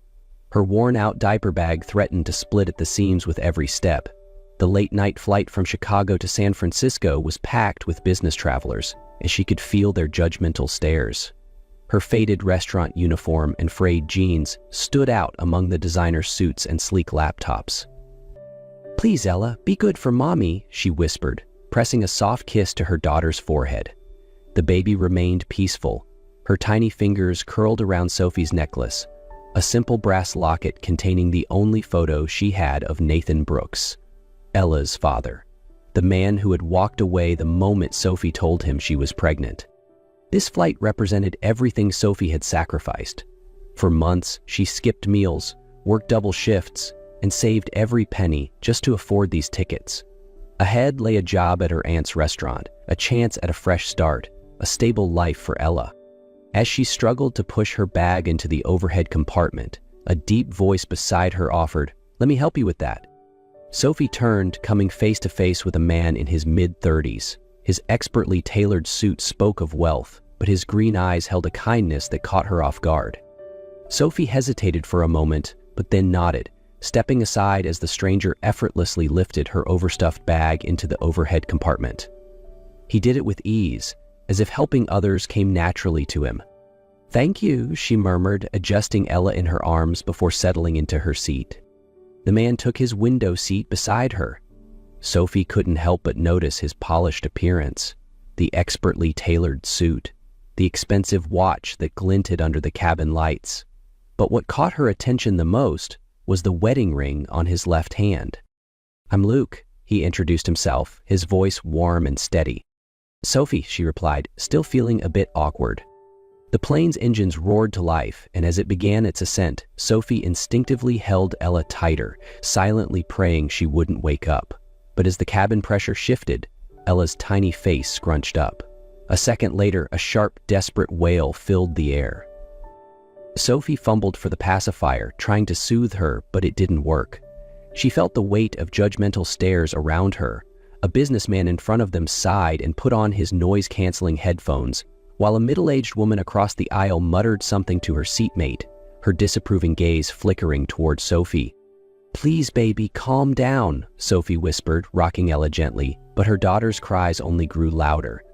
She rummaged through her bag, searching for the bottle she had carefully prepared, only to realize with horror that she had spilled the formula earlier when rearranging her things. Everything felt like it was falling apart. "Would you like me to try?" Luke's deep voice cut through the chaos, gentle but certain. Sophie blinked at him, stunned. "You?" He simply nodded. Before she could respond, he began to hum. At first, Sophie didn't recognize the tune, but within moments, Ella's cries began to soften. Her tiny hiccups slowed, and she turned wide, curious eyes toward the stranger, completely captivated by the soothing melody. Sophie stared in disbelief. "How did you do that?" she asked quietly. A flicker of something unreadable crossed Luke's face before he smiled faintly. "My daughter used to cry the same way." Sophie studied Luke carefully. His voice was calm, but there was a deep sadness behind it. Her eyes flickered to the wedding ring on his finger, gleaming under the cabin lights. "You have a daughter?" she asked softly. Luke nodded slowly, his gaze drifting toward the window. "Mia. She would have turned 4 this March." Sophie felt the weight of his words. She didn't want to pry, but Luke seemed to sense her curiosity. He took a slow, measured breath before continuing. 3 years ago, on a rainy night, my wife, Emily, was driving Mia home from her grandmother's house. They were less than 10 minutes away. He absentmindedly turned his wedding ring, a subconscious habit. "A drunk driver ran a red light." His voice faltered. "They didn't make it." Sophie's chest tightened. "I'm so sorry, Luke." He nodded, a faint smile flickering across his lips but never quite reaching his eyes. "Thank you. I've spent the past 3 years trying to figure out how to keep going." Sophie held Ella closer, feeling the raw pain behind Luke's words. "What about you?" Luke asked gently. "Ella's father?" Sophie's fingers instinctively brushed against the locket hanging from her neck. She had never spoken about Nathan to anyone, but something about Luke made her feel safe. "Nathan wasn't ready to be a father," she said, keeping her voice even.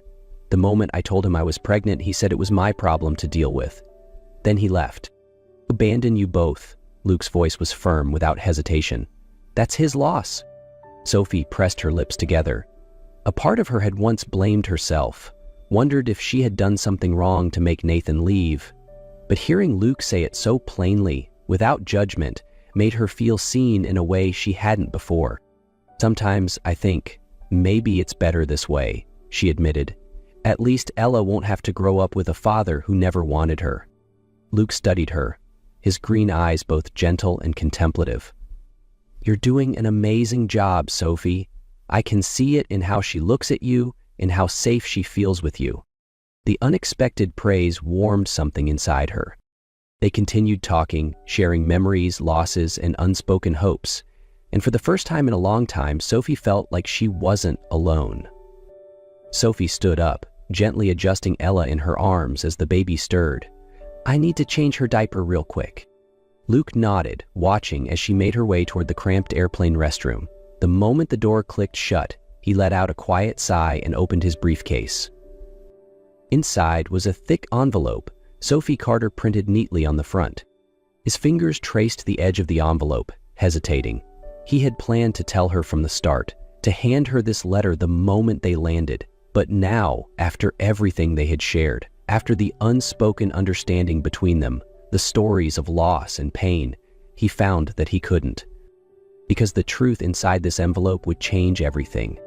Nathan Brooks, the man Sophie believed had abandoned her without a second thought, had died in a motorcycle accident 1 month ago. Before his death, he had hired a private investigator to track down Sophie and Ella. According to the documents Luke held, Nathan had regretted everything. He had planned to make things right, to support his daughter, but he never got the chance. Now his estate, a fortune amassed through tech investments, belonged entirely to Ella. Luke tightened his grip on the envelope, his chest heavy.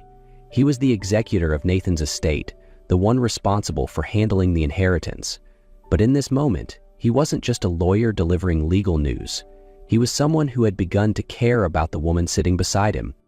Sophie returned to her seat, adjusting Ella in her arms. "She's been so good, thankfully no more fussing." She smiled, but it faltered as she noticed the tension in Luke's expression. "Are you okay?" she asked, brows furrowing. Luke slid the envelope back into his briefcase and forced a small smile. "Yeah, just lost in thought." He knew he couldn't keep this secret for long, but he also knew, once he told her, nothing between them would ever be the same. The plane began its descent, the captain's voice echoing over the speakers, announcing their approach to San Francisco. Sophie adjusted her bag, ready to step off the plane, but when she glanced at Luke, she saw it. The hesitation, the conflict in his eyes. He was holding something back. "Sophie," Luke took a deep breath. "There's something you need to know." She frowned as he reached into his briefcase, pulling out a thick envelope with her name on it. "Nathan Brooks passed away last month." Sophie froze. For a moment, she wasn't sure she had heard him correctly. "What are you saying?" Luke met her gaze, steady but apologetic. "Nathan was in a motorcycle accident. He didn't survive." It felt like the air had been sucked out of her lungs. The name she had tried so hard to erase from her life was suddenly right in front of her again, suffocating her. "And why do you have this information?" Her voice turned sharp, defensive. Luke tightened his grip on the envelope. "Because I'm the attorney handling Nathan's estate." Sophie went completely still. "You? What?" "I knew about you before we met," Luke admitted. "Before Nathan died, he hired a private investigator to find you and Ella. He regretted everything, Sophie. He wanted to fix his mistakes." Sophie let out a laugh. "Sharp, bitter. Regretted?" She shook her head. "He had every chance to help me, but he didn't. He left me struggling, left his daughter without a father while he lived his life without a care in the world." Luke didn't argue. He knew she had every right to be angry. "I know," he said softly. "I'm not here to defend him. I'm here because you need to know Nathan left everything to Ella. Sophie felt the world shift beneath her. What? Nathan's entire estate now belongs to Ella, Luke explained. His apartment, his bank accounts, his shares in the company, everything. According to his will, you are her legal guardian and have full control over it. Sophie had no words. A part of her wanted to throw the envelope away, to scream that she wanted nothing from Nathan. But another part of her, the part that was exhausted from barely making ends meet, felt something heavy settle in her chest. Sophie stared at the envelope in Luke's hands, her breath coming faster. You're telling me that the man who abandoned us has now left everything to Ella? Luke nodded, his expression filled with understanding.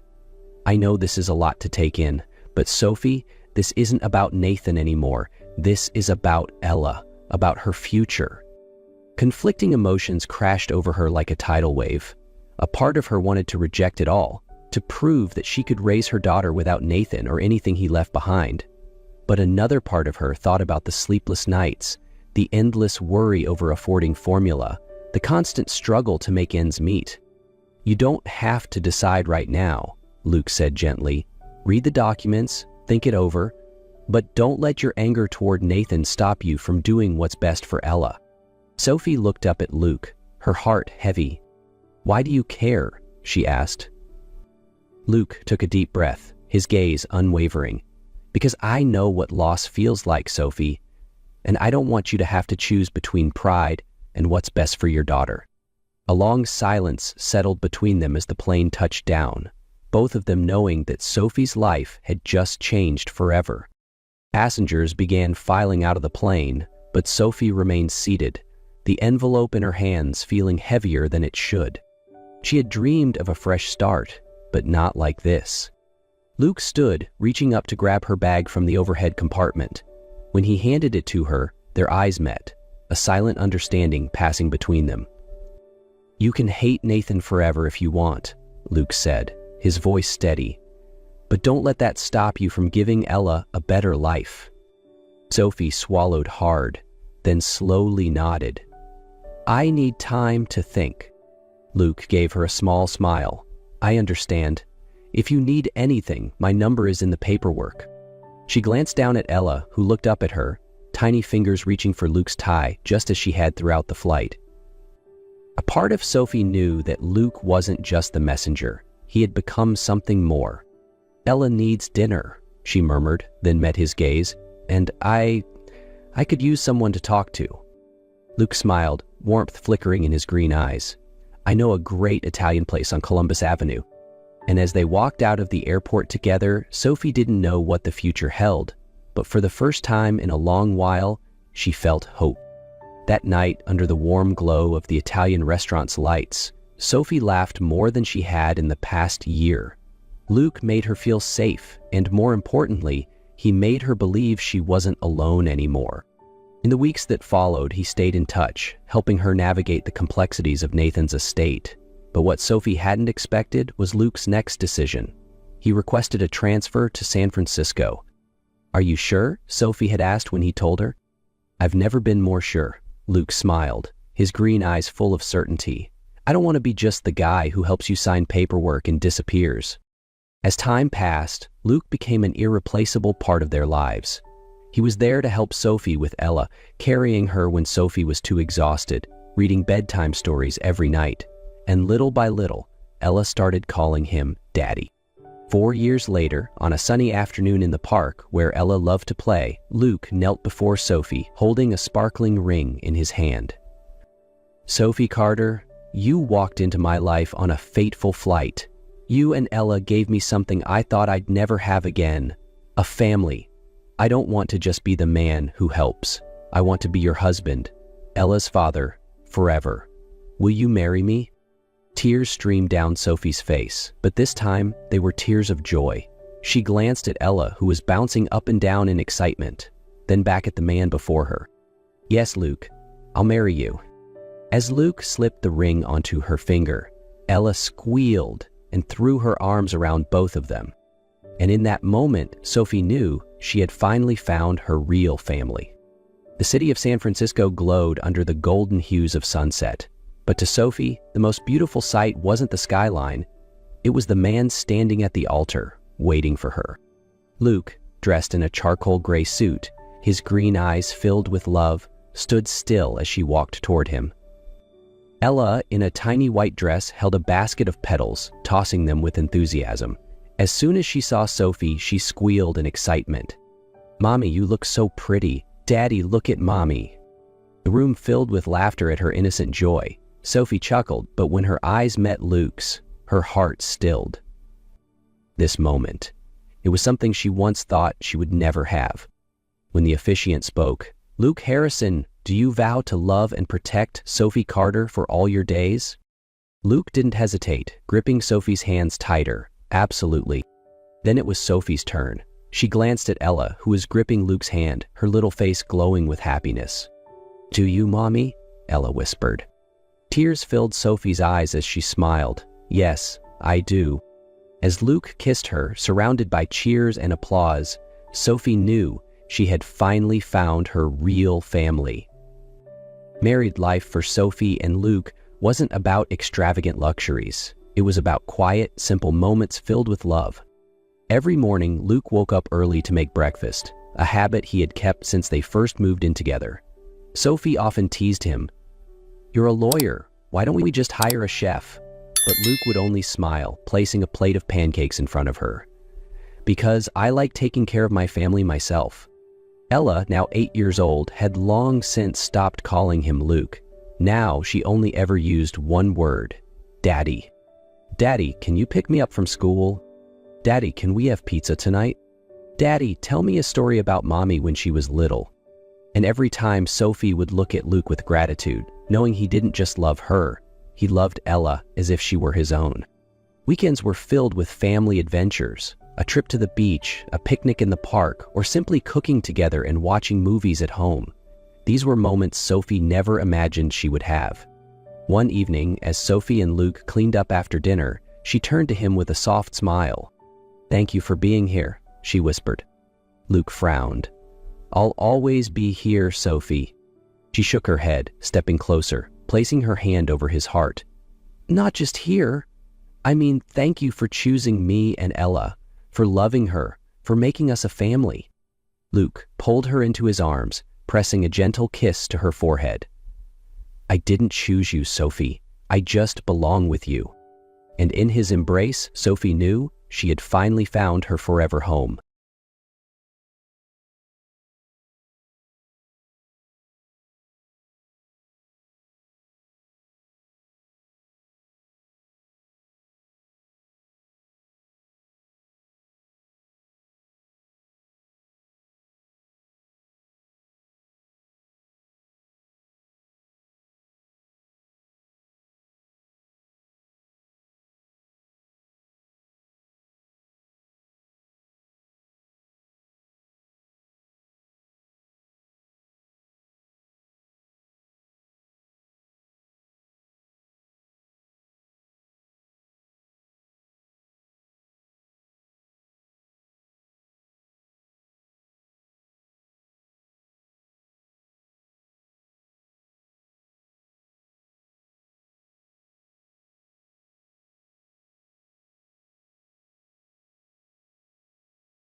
The icy wind howled through the mountains, carrying sharp snowflakes that sliced against Hannah Walker's exposed skin. She pulled her tattered coat tighter around her, her breath forming small clouds in the freezing air. Night was falling faster than she had hoped, and the blizzard was closing in. Hannah lived alone in a small wooden cabin nestled deep in the Alaskan wilderness.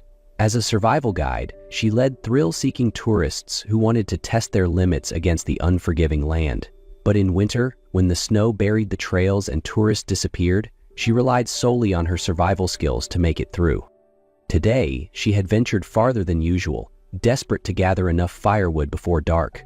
As she swung her axe against a dead tree branch, she heard a faint, pain-laced moan, barely audible over the wind.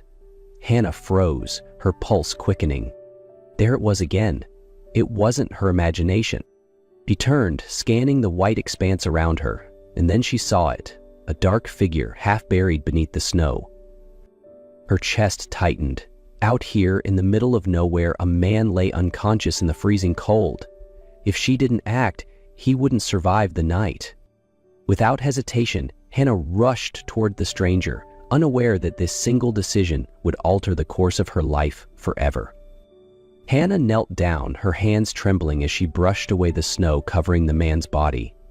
His skin was deathly pale, his lips nearly blue, and his dark hair was frozen at the edges. The clothes he wore were expensive, but now they were torn and soaked through. She pressed 2 fingers against his neck. His pulse was faint but still there. "Can you hear me?"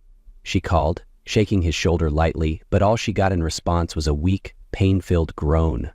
Hannah clenched her jaw. If she left him here, he was as good as dead, but dragging an unconscious man through the thick snow wouldn't be easy. "All right, come on." She hooked his arm over her shoulders and pushed herself up. He was heavier than she expected, but Hannah wasn't the kind of person to give up. Step by step, she struggled forward, dragging him through the storm. The wind was relentless, biting at her exposed skin, but she didn't stop. Only when she saw the faint glow of her cabin did a flicker of relief settle in her chest. Summoning the last of her strength, she yanked the door open and hauled him inside, slamming it shut against the howling wind. Inside, the warmth from the fireplace washed over them, a stark contrast to the frozen wilderness outside. Hannah wasted no time, grabbing a thick blanket and wrapping it tightly around him before checking his injuries. His right leg was in bad shape. A deep gash ran along his shin, dried blood crusted against the torn fabric of his pants. Her stomach tightened. If it got infected, he wouldn't make it.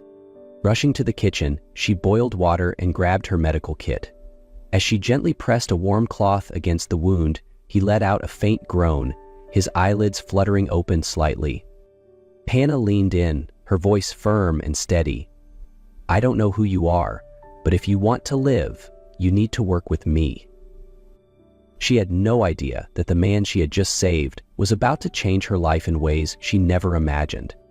Daniel Carter woke up to a deep aching pain radiating through his body. The small wooden room was dimly lit, the fireplace casting flickering shadows against the aged log walls. The scent of smoke, pine, and something warm filled the air. "Well, you're finally awake." The voice made him turn his head. In the corner of the room, a sharp-eyed woman with chestnut brown hair stood with her arms crossed. She didn't look relieved or pleased, just wary. Daniel opened his mouth, but his throat was dry. "Where am I?" "My house," she replied curtly. "I pulled you out of the snow before you turned into an ice sculpture." Daniel frowned, trying to recall what had happened. Faint flashes of a blizzard, bone-chilling cold. Then nothing. "I don't remember," he admitted, frustration tightening his chest.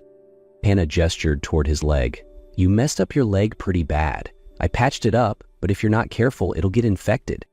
Daniel studied her. No one had ever spoken to him like this. Direct, blunt, with no admiration or fear. In the days that followed, he had no choice but to rely on Hannah as he recovered. At first, all he could do was lie in bed, watching as she went about her daily routine. She woke before dawn, stoked the fire, boiled water, checked traps, and chopped firewood. She never stopped moving. Daniel, who had once commanded billion-dollar deals from the comfort of his penthouse, now had nothing to do but sit uselessly, and he hated it. One day, he forced himself up and hobbled to the door. "What are you doing?" Hannah's voice was sharp. "I want to help." She arched an eyebrow. "You ever chopped wood before?" Daniel gave a sheepish smile. "Does hitting golf balls count?" Hannah sighed, handing him an axe. "All right, go ahead." Daniel lifted the axe, aimed at the log, and swung. The blade barely made a dent, getting stuck halfway through. Hannah let out a quiet chuckle. "You don't have to hit it like it just robbed you." Daniel clenched his jaw. He wasn't used to failing, especially not in front of a woman. Taking a deep breath, he readjusted his grip and tried again. This time, the log split cleanly in two. Hannah nodded approvingly. Not bad. Now do that 50 more times. Daniel groaned, but for the first time in years, he felt like he had actually accomplished something real. What he didn't know was that this was only the beginning of the biggest transformation of his life. In the days that followed, Daniel grew stronger. His legs still ached, but he could now move around the cabin without Hannah's help. She noticed the change in him. He wasn't the same clumsy outsider from the first day. Now, he fetched water, chopped wood, even tried learning how to check the traps. But one question still lingered in her mind. Who was he really? One night, as they sat by the fire, Daniel fell into a heavy silence. His gaze was fixed on the flames, his brow furrowed, as if trying to piece together a broken memory. Then, suddenly, it hit him like a bolt of lightning. Hannah noticed his hands clenching into fists. "Daniel?" He looked up, his expression laced with shock. "I remember." She didn't speak, just waited. "I used to be an investor," he said, voice rough. "I own a financial firm, Carter Holdings. I came to Alaska for a business deal, a gold mine." Hannah frowned. "A gold mine?" Daniel nodded. "One of the last untouched reserves in the region. I spent months negotiating the acquisition." He swallowed hard before continuing. "My assistant, Mark Sullivan, he betrayed me." Hannah tilted her head. "What did he do?" Daniel let out a hollow laugh, though there was no humor in it. "I remember we were at a lodge near Fairbanks. Mark poured me a drink and told me the deal was nearly finalized. I took a sip, and then," he paused, his fingers tightening into his palm, "I felt dizzy, my vision blurred, then everything went black." Hannah blinked. "He drugged you?" Daniel nodded. "When I woke up, I was outside, abandoned in the middle of a blizzard, with no phone, no ID, nothing." Hannah studied him carefully. She had thought he was just another wealthy man who had lost his way, but now his story was something far more dangerous. "So what are you going to do now?" she asked. Daniel looked up, his stormy gray eyes filled with cold determination. "I have to go back. If I don't, Mark will take everything I built." A strange unease settled in Hannah's chest. She didn't want to stop him, but deep down, she couldn't deny it. She didn't want him to leave.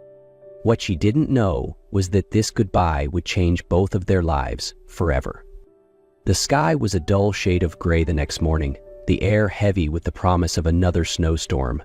Hannah stood outside the cabin, arms crossed, watching as Daniel prepared to leave.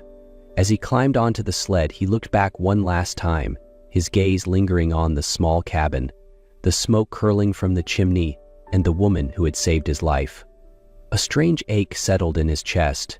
He was going back to his world, but why did it feel like he was leaving home behind? He was bundled in a thick fur coat, one she had lent him, and leaned slightly on a wooden cane to ease the strain on his injured leg. He still walked with a limp, but he was strong enough now. "You sure about this?" she asked, her voice carefully neutral. Daniel held her gaze for a long moment before nodding. "I don't have a choice." Hannah pressed her lips together, then gestured toward the sled dogs she had prepared for him. "They know the way to town. Just let them lead." Daniel hesitated before stepping closer, as if there was something else he wanted to say. But instead of speaking, he reached into his coat and pulled out a small silver pocket watch, pressing it into her hand. "This belonged to my father," he murmured. "He always said it would help me find my way home."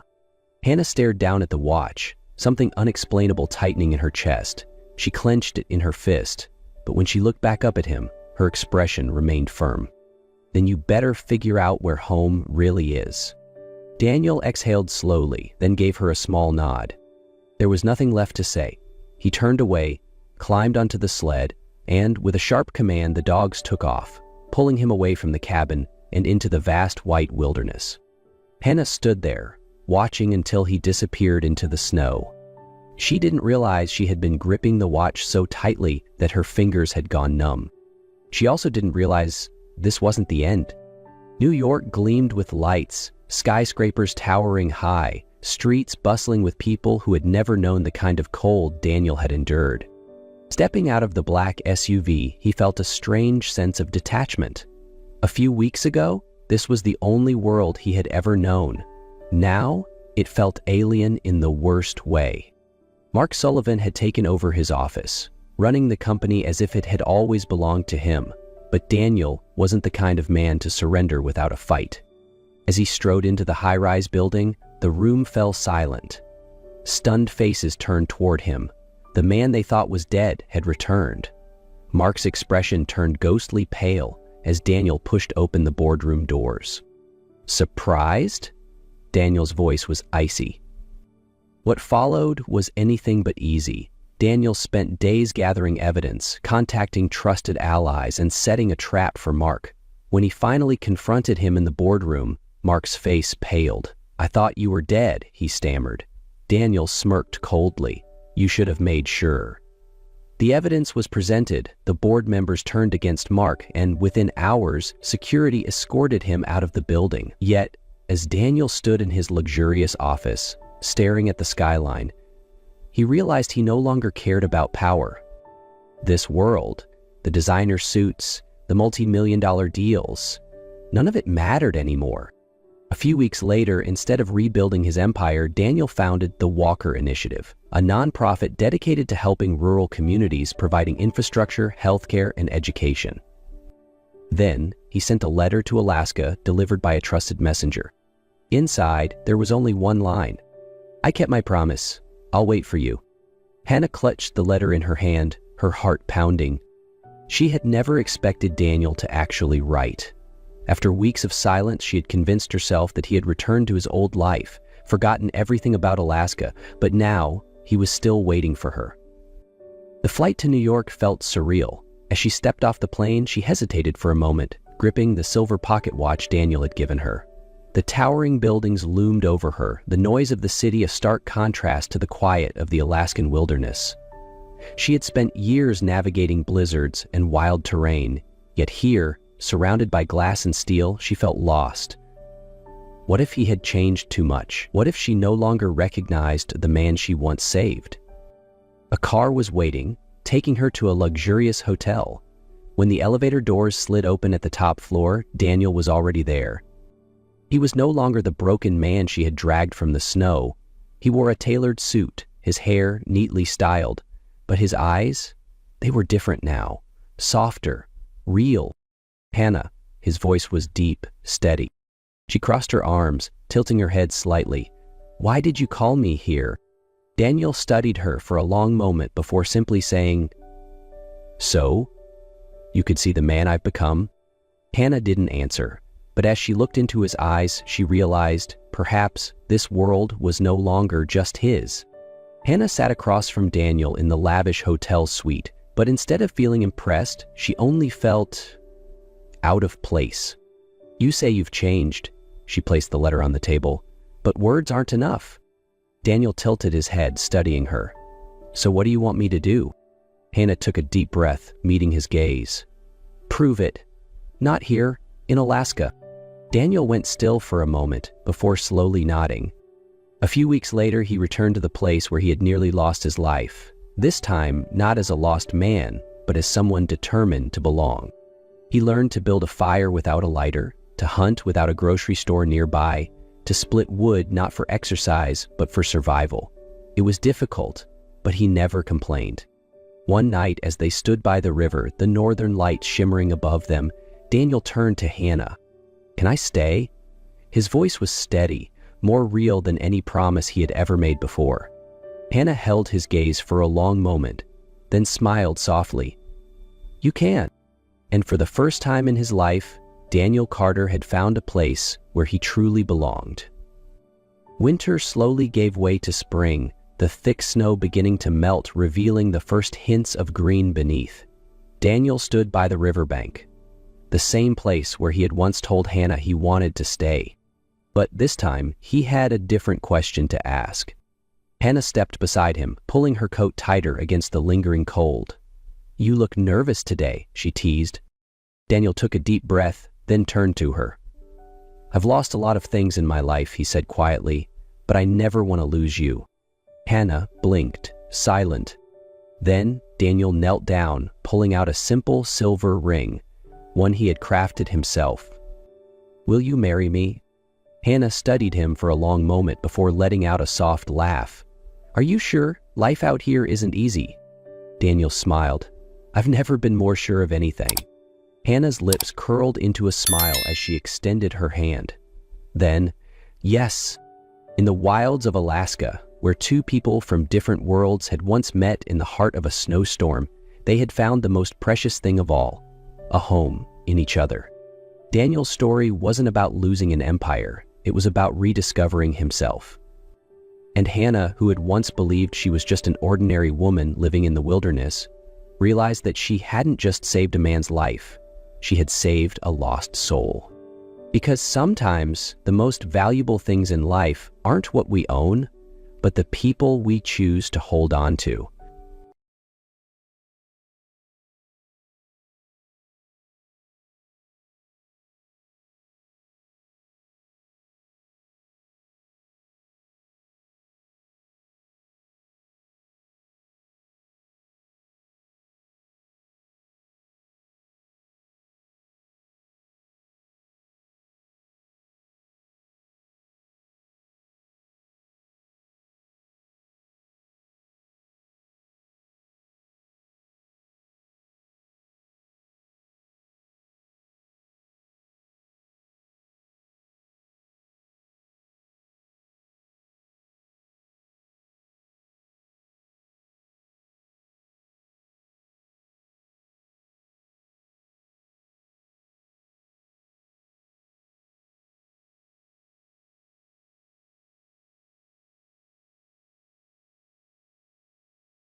Nathan Ford was a man who had given up on love.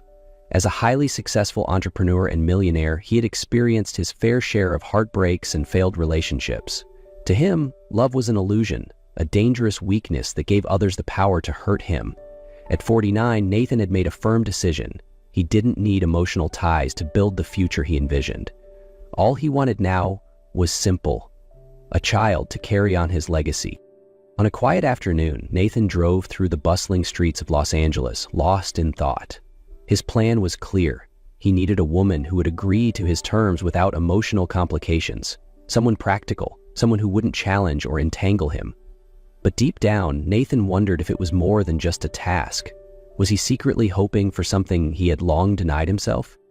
At a red light, something unexpected caught his eye. A young woman moved between cars, offering fresh flowers to the drivers.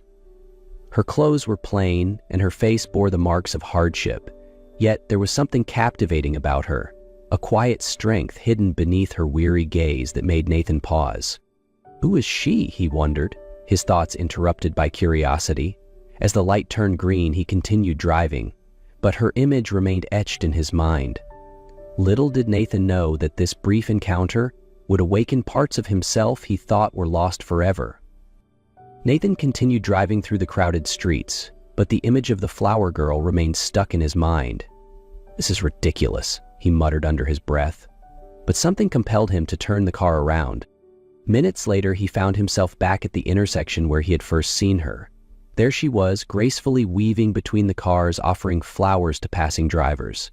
Nathan studied her more closely this time. Her eyes were focused yet tinged with sadness. Without overthinking, he rolled down his window and called out, "Hey, flower girl." The young woman turned, her brows furrowing in suspicion. "Are you talking to me?" "Yes, you. Are you single?" Nathan asked bluntly.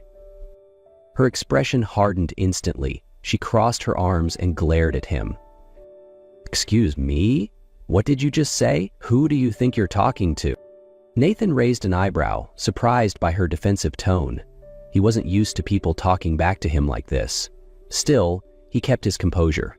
"Relax, I just asked a question. he replied calmly. Lana stepped closer, her voice sharp and firm. Listen, I'm out here selling flowers on whatever you're implying, so if you have something to say it straight. Nathan was caught off guard. Most people lowered their heads or spoke with fear around him, but there was fire in this woman's eyes, a spark he couldn't ignore. He found it intriguing. All right, he said, adjusting his tone. I have a job offer, something that could change your life. She let out a bitter laugh. A job? Really? Do I look that gullible to you? I'm sure there's a catch somewhere. Nathan took a deep breath, feeling the situation slipping from his control. Still, he wasn't ready to give up. I mean it, no tricks, no offense intended. This is a real opportunity, he insisted. Lana studied him intently, as if trying to read his intentions. Finally, she spoke, her voice laced with suspicion. And why should I believe you? Nathan met her gaze and answered plainly, because you have nothing to lose. Lana stepped into the small apartment she shared with her mother, Gloria. A harsh, wheezing cough echoed from the worn armchair in the corner, making her heart sink. Mom, Lana rushed to her side, gently taking her hand. Are you okay? Gloria gave her a weak smile, her eyes heavy with exhaustion. I'm fine, sweetheart. I just need to rest a little. How was your day? Her eyes lingered on the empty bottles, each one a painful reminder of her mother's suffering and the life they were barely holding on to. The financial burden was crushing. No matter how many hours she spent selling flowers, it was never enough to cover the bills or the medication her mother desperately needed. It was the same as usual, Lana murmured, before heading to the kitchen to wash her hands. As she scrubbed under the cold water, Nathan's face and his bizarre proposal resurfaced in her mind. He was cold and calculating, that much was clear, but the amount of money he had offered, it could change everything. It could save her mother's life and free them from this endless cycle of poverty. Yet the price for it was something she wasn't sure she could accept. Lana sat quietly on her bed that night, the business card Nathan had given her clutched tightly in her hand. The urge to tear it into pieces overwhelmed her. But then the sound of her mother's painful cough echoed through her thoughts again. I don't have a choice, she whispered to herself, the weight of desperation pressing down on her chest. The next morning, Lana made her decision. With trembling hands, she dialed Nathan's number.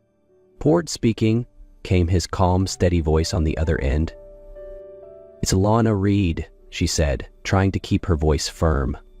I need to hear more about your offer. Lana met Nathan at a small cafe, as arranged. When she walked in, she spotted him seated near the window, a neatly organized folder resting on the table in front of him. I didn't think you'd call, Nathan remarked, his calm eyes watching her intently. I almost didn't, Lana admitted as she sat across from him. But I need to know exactly what you're offering. Nathan opened the folder and slid the contract toward her. These are the terms. I'll cover all your medical expenses, provide you with a comfortable place to live, and offer financial support throughout the pregnancy. Once everything is done, you'll receive $500,000. Lana picked up the contract, her eyes scanning each clause. It was cold and impersonal, detailing everything from regular medical checkups to dietary restrictions and strict lifestyle guidelines. And after the baby is born, she asked, her voice filled with skepticism. I'll have full custody. You won't have any responsibilities. Once the child is with me, all ties between us will be severed, Nathan explained matter-of-factly. Lana placed the contract back on the table, a storm of emotions brewing within her. You really think you can control everything with money, don't you? Nathan leaned back in his chair, his expression unwavering. Money simplifies things, no emotions, no complications. Lana let out a bitter laugh. Simple for you, but for me this feels like selling my life. She stood, ready to leave, but hesitation gripped her as thoughts of her mother surfaced. The empty bottles of medication, the endless bills. They weighed on her heart. Slowly, she sank back into her seat and locked eyes with Nathan. Fine, but I have conditions of my own, she stated firmly. Nathan nodded without missing a beat. I'm listening. Lana moved into the mansion Nathan had arranged for her. The house was vast, surrounded by meticulously maintained gardens and filled with luxurious furniture. It was a far cry from the cramped apartment she had shared with her mother. Yet despite the elegance, Lana couldn't shake the feeling of being a stranger in her own life, constantly monitored and controlled. Stephanie, Nathan's personal assistant, greeted her warmly and guided her through the new routine. Regular medical checkups were conducted by a team of specialists hired specifically for her. Everything was organized, scheduled, and followed Nathan's meticulous plan. He rarely made an appearance, communicating only through health reports. One evening, as Lana wandered through the garden to clear her mind, she noticed Nathan seated in the living room, reviewing documents. He looked up when he saw her enter. "How are you settling in?" he asked in his usual calm, measured tone. "I'm fine," Lana replied cautiously. "I just still don't feel like I belong here. It's hard to feel comfortable when every part of my life is under someone else's control." Nathan leaned back in his chair, his gaze introspective. "I understand, but this was your choice. No one forced you." Lana's frustration bubbled to the surface. "You think this was easy for me? You have no idea what it's like to make a decision out of desperation. I did this for my mom, not because I wanted to." The air between them grew tense. Nathan stood, adjusting his tie before responding. "Maybe you're right, but control is the only thing that prevents mistakes." With that, he walked out of the room. Lana watched him leave, her mind racing. For the first time, she saw a glimpse of vulnerability beneath his cold, calculated exterior. He wasn't just a man obsessed with control. He was someone who had been deeply wounded. Lana received an urgent call from the hospital. Her mother, Gloria, had been admitted in critical condition. Panic washed over her as she hurried to gather her belongings. Nathan walked in and immediately noticed her distress. "What's going on?" he asked, his voice steady but concerned. "My mom. She's in the hospital. I need to get there now," Lana replied, her voice breaking as tears threatened to fall. "I'll go with you," Nathan stated, grabbing his car keys without hesitation. "You don't have to," Lana protested. "I can handle this on my own." "I'm not asking," Nathan said firmly. "Let's go." They arrived at the hospital within minutes. As they entered the room, Lana saw her mother lying weakly on the bed, her breathing labored. She quickly took a seat beside her and gently held her hand. "Mom, I'm here," Lana whispered, her voice trembling as she tried to stay composed. Gloria slowly opened her eyes and managed a faint smile. Despite her frail condition, her gaze was filled with warmth and concern. "Don't worry about me, sweetheart. I just want you to be happy," Gloria murmured softly. Tears streamed down Lana's face. "You have to get better, Mom. I'll take care of everything, I promise." A doctor entered and explained that Gloria's condition was serious and would require intensive treatment. Before Lana could ask about the costs, Nathan stepped forward. "Make sure she gets the best care possible. I'll cover all the expenses," he declared with quiet authority. Lana turned to Nathan, both surprised and deeply moved. Thank you so much," she whispered. In the days that followed, Nathan stayed by Lana's side at the hospital. He wasn't just a financial benefactor. He became a quiet source of support, helping her cope with the overwhelming grief. Not long after, Gloria passed away, leaving a profound void in Lana's heart. On the evening after the funeral, Nathan sat next to Lana in silence. After a long pause, he gently took her hand. "You don't have to go through this alone. I'll be here," he said softly. His words broke down the walls Lana had built around her emotions. She realized that Nathan was no longer the cold, distant man she had first met. Time passed, and Lana became increasingly aware of the life growing inside her. Regular checkups confirmed that everything was progressing smoothly, but the thought of giving birth filled her with both anticipation and anxiety. One morning, while resting on the couch, a sharp pain suddenly shot through her abdomen. Lana clutched the armrest, trying to steady her breath, but the contractions only grew stronger. Stephanie, passing by the hallway, immediately rushed over. "Lana, what's wrong?" the assistant asked, her eyes filled with concern. I think it's time," Lana gasped, her voice trembling. Stephanie didn't hesitate and quickly called Nathan. Within minutes, he arrived, keys already in hand. "We're going to the hospital now," he stated firmly, his face calm but tense with worry. On the drive to the hospital, Lana struggled through the contractions, her breaths coming in short gasps. Nathan glanced at her, trying to reassure her. "You're going to be okay. "You're stronger than you realize," he said softly. Lana nodded but couldn't find the strength to speak. When they arrived, nurses quickly escorted her to the delivery room, stopping Nathan at the door. "Please wait here while we prepare her," one nurse explained. Nathan stood in the hallway, his heart pounding harder than it ever had before. For the first time in his life, he felt completely powerless. Hours passed before a doctor came out and allowed Nathan to enter the room. He found Lana exhausted but determined. "You really here?" she asked, surprised to see him. "Of course I am," Nathan replied, moving closer and taking her hand. The next few hours were a whirlwind of pain and raw emotion. When the baby's first cry echoed through the room, a wave of relief and joy washed over both of them. The doctor smiled as he held up the newborn. "Congratulations, you have a healthy baby boy." Nathan stood frozen, his breath hitching as he stared at the tiny life before him. For the first time, the walls he had built around his heart crumbled, leaving only awe and vulnerability. He seemed captivated by the moment's overwhelming beauty. When the doctor placed the baby in Lana's arms, tears streamed down her cheeks. "He's perfect," Lana whispered, glancing at Nathan. Nathan stepped closer, his voice unusually soft. "Yes, he is." Lana and Nathan returned to the mansion with their newborn son, whom they decided to name Oliver. Their lives had transformed in ways neither of them had expected.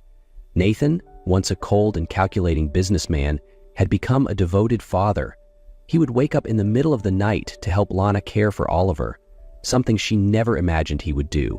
One evening, as Nathan gently rocked Oliver's cradle, Lana stood at the doorway, watching him with both surprise and affection. "You're doing a great job," she said softly, a gentle smile on her face. "I'm still learning," Nathan replied with a quiet chuckle, his gaze softening as he looked at the peacefully sleeping baby. Lana realized that the man she had first met no longer existed. Nathan was still determined and meticulous, but now he was filled with warmth and love. As time passed, the bond between Lana and Nathan deepened. One evening, as they sat together in the garden, Nathan reached for her hand and gazed into her eyes. "Lana, I want to make this official," he said, his tone steady but sincere. "Official? What do you mean?" Lana asked, curiosity and surprise in her voice.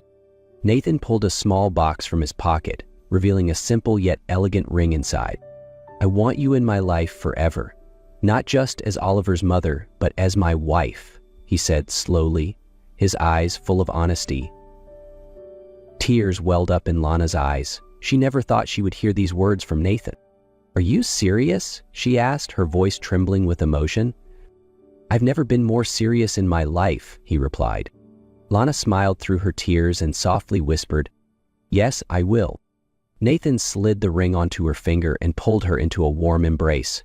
In that moment, Lana knew she had found where she truly belonged. Lana and Nathan's wedding took place on a tranquil afternoon. The mansion had been transformed into a dreamlike setting, with delicate lights and flowers adorning the entire garden. The golden glow of the setting sun bathed the scene, creating an atmosphere both warm and romantic. Close friends and loved ones gathered to witness the special moment. In her dressing room, Lana stood before the mirror. Her simple white dress hugged her figure perfectly, and a sheer lace veil draped softly over her shoulders. She gently touched the necklace her mother had given her years ago, a wave of emotion sweeping over her. "You look absolutely stunning," Stephanie said as she entered with a bright smile. "Nathan won't be able to take his eyes off you." Lana smiled, her eyes glistening with tears. "Thank you, Stephanie. I don't even know how to express how grateful I am." "You don't have to. You deserve all of this," Stephanie reassured her, taking her hands in encouragement. As the wedding music began, Lana walked down the aisle arm in arm with her closest friend. Nathan stood at the altar, his posture calm but his eyes sparkling with happiness. When their eyes met, all the pain and fear of the past seemed to dissolve into nothing. "Lana, you've transformed my life," Nathan said in his vow. "I promise to be the best husband and father I can be, standing by your side every day." Tears streamed down Lana's face as she gazed at him. "You gave me a home, a family, and a reason to believe in love again. I promise to build our future together through all the good and the bad." When the officiant pronounced them husband and wife, applause erupted from the guests. Nathan pulled Lana into a kiss, sealing their promises of love and devotion. The reception took place under a canopy of stars. Lana held Oliver in her arms, laughing and chatting with the guests, while Nathan stood by her side, a permanent smile gracing his face. For the first time in his life, he felt no need to prove anything. He had found the most precious thing of all: love and family. Before you, I didn't believe in love or family. Now, I can't imagine life without them, Nathan whispered as they danced together. And you've changed mine too, Nathan. We deserve this happiness, Lana replied, resting her head on his shoulder, a deep sense of peace filling her heart.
Lucas Huang sat motionless in his high-rise office, his weary eyes glued to the computer screen. The coffee beside him had gone cold, but he didn't bother replacing it. Another billion-dollar deal had just closed. He should have felt satisfied, but as he absent-mindedly scrolled through social media, his hand suddenly froze. There, on his screen, was a picture, a radiant woman in an elegant silk dress standing in front of a luxurious beachfront mansion. Emma. Lucas's chest tightened.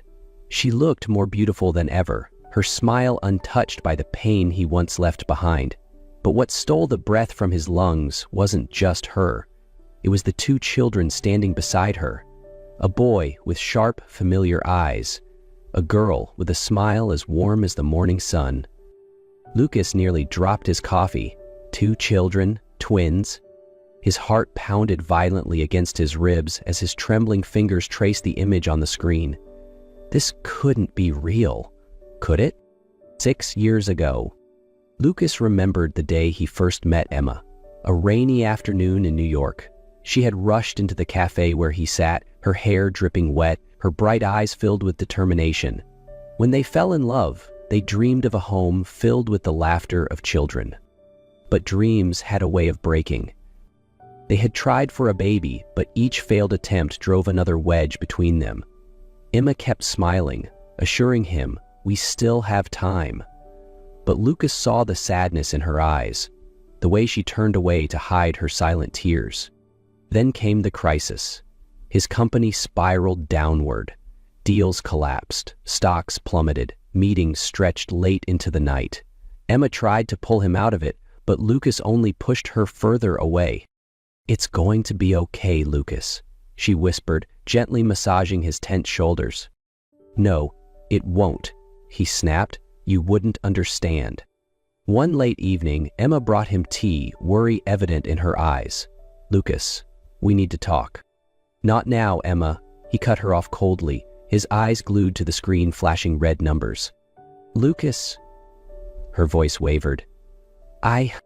What could you possibly understand about this?" He stood abruptly, exhaustion and frustration seeping into his voice. "What do you even do, besides painting useless pictures and living off your trust fund?" Emma flinched as if he had struck her. Lucas froze. He knew he had crossed a line, but instead of apologizing, he turned his back to her and kept working. A long silence followed.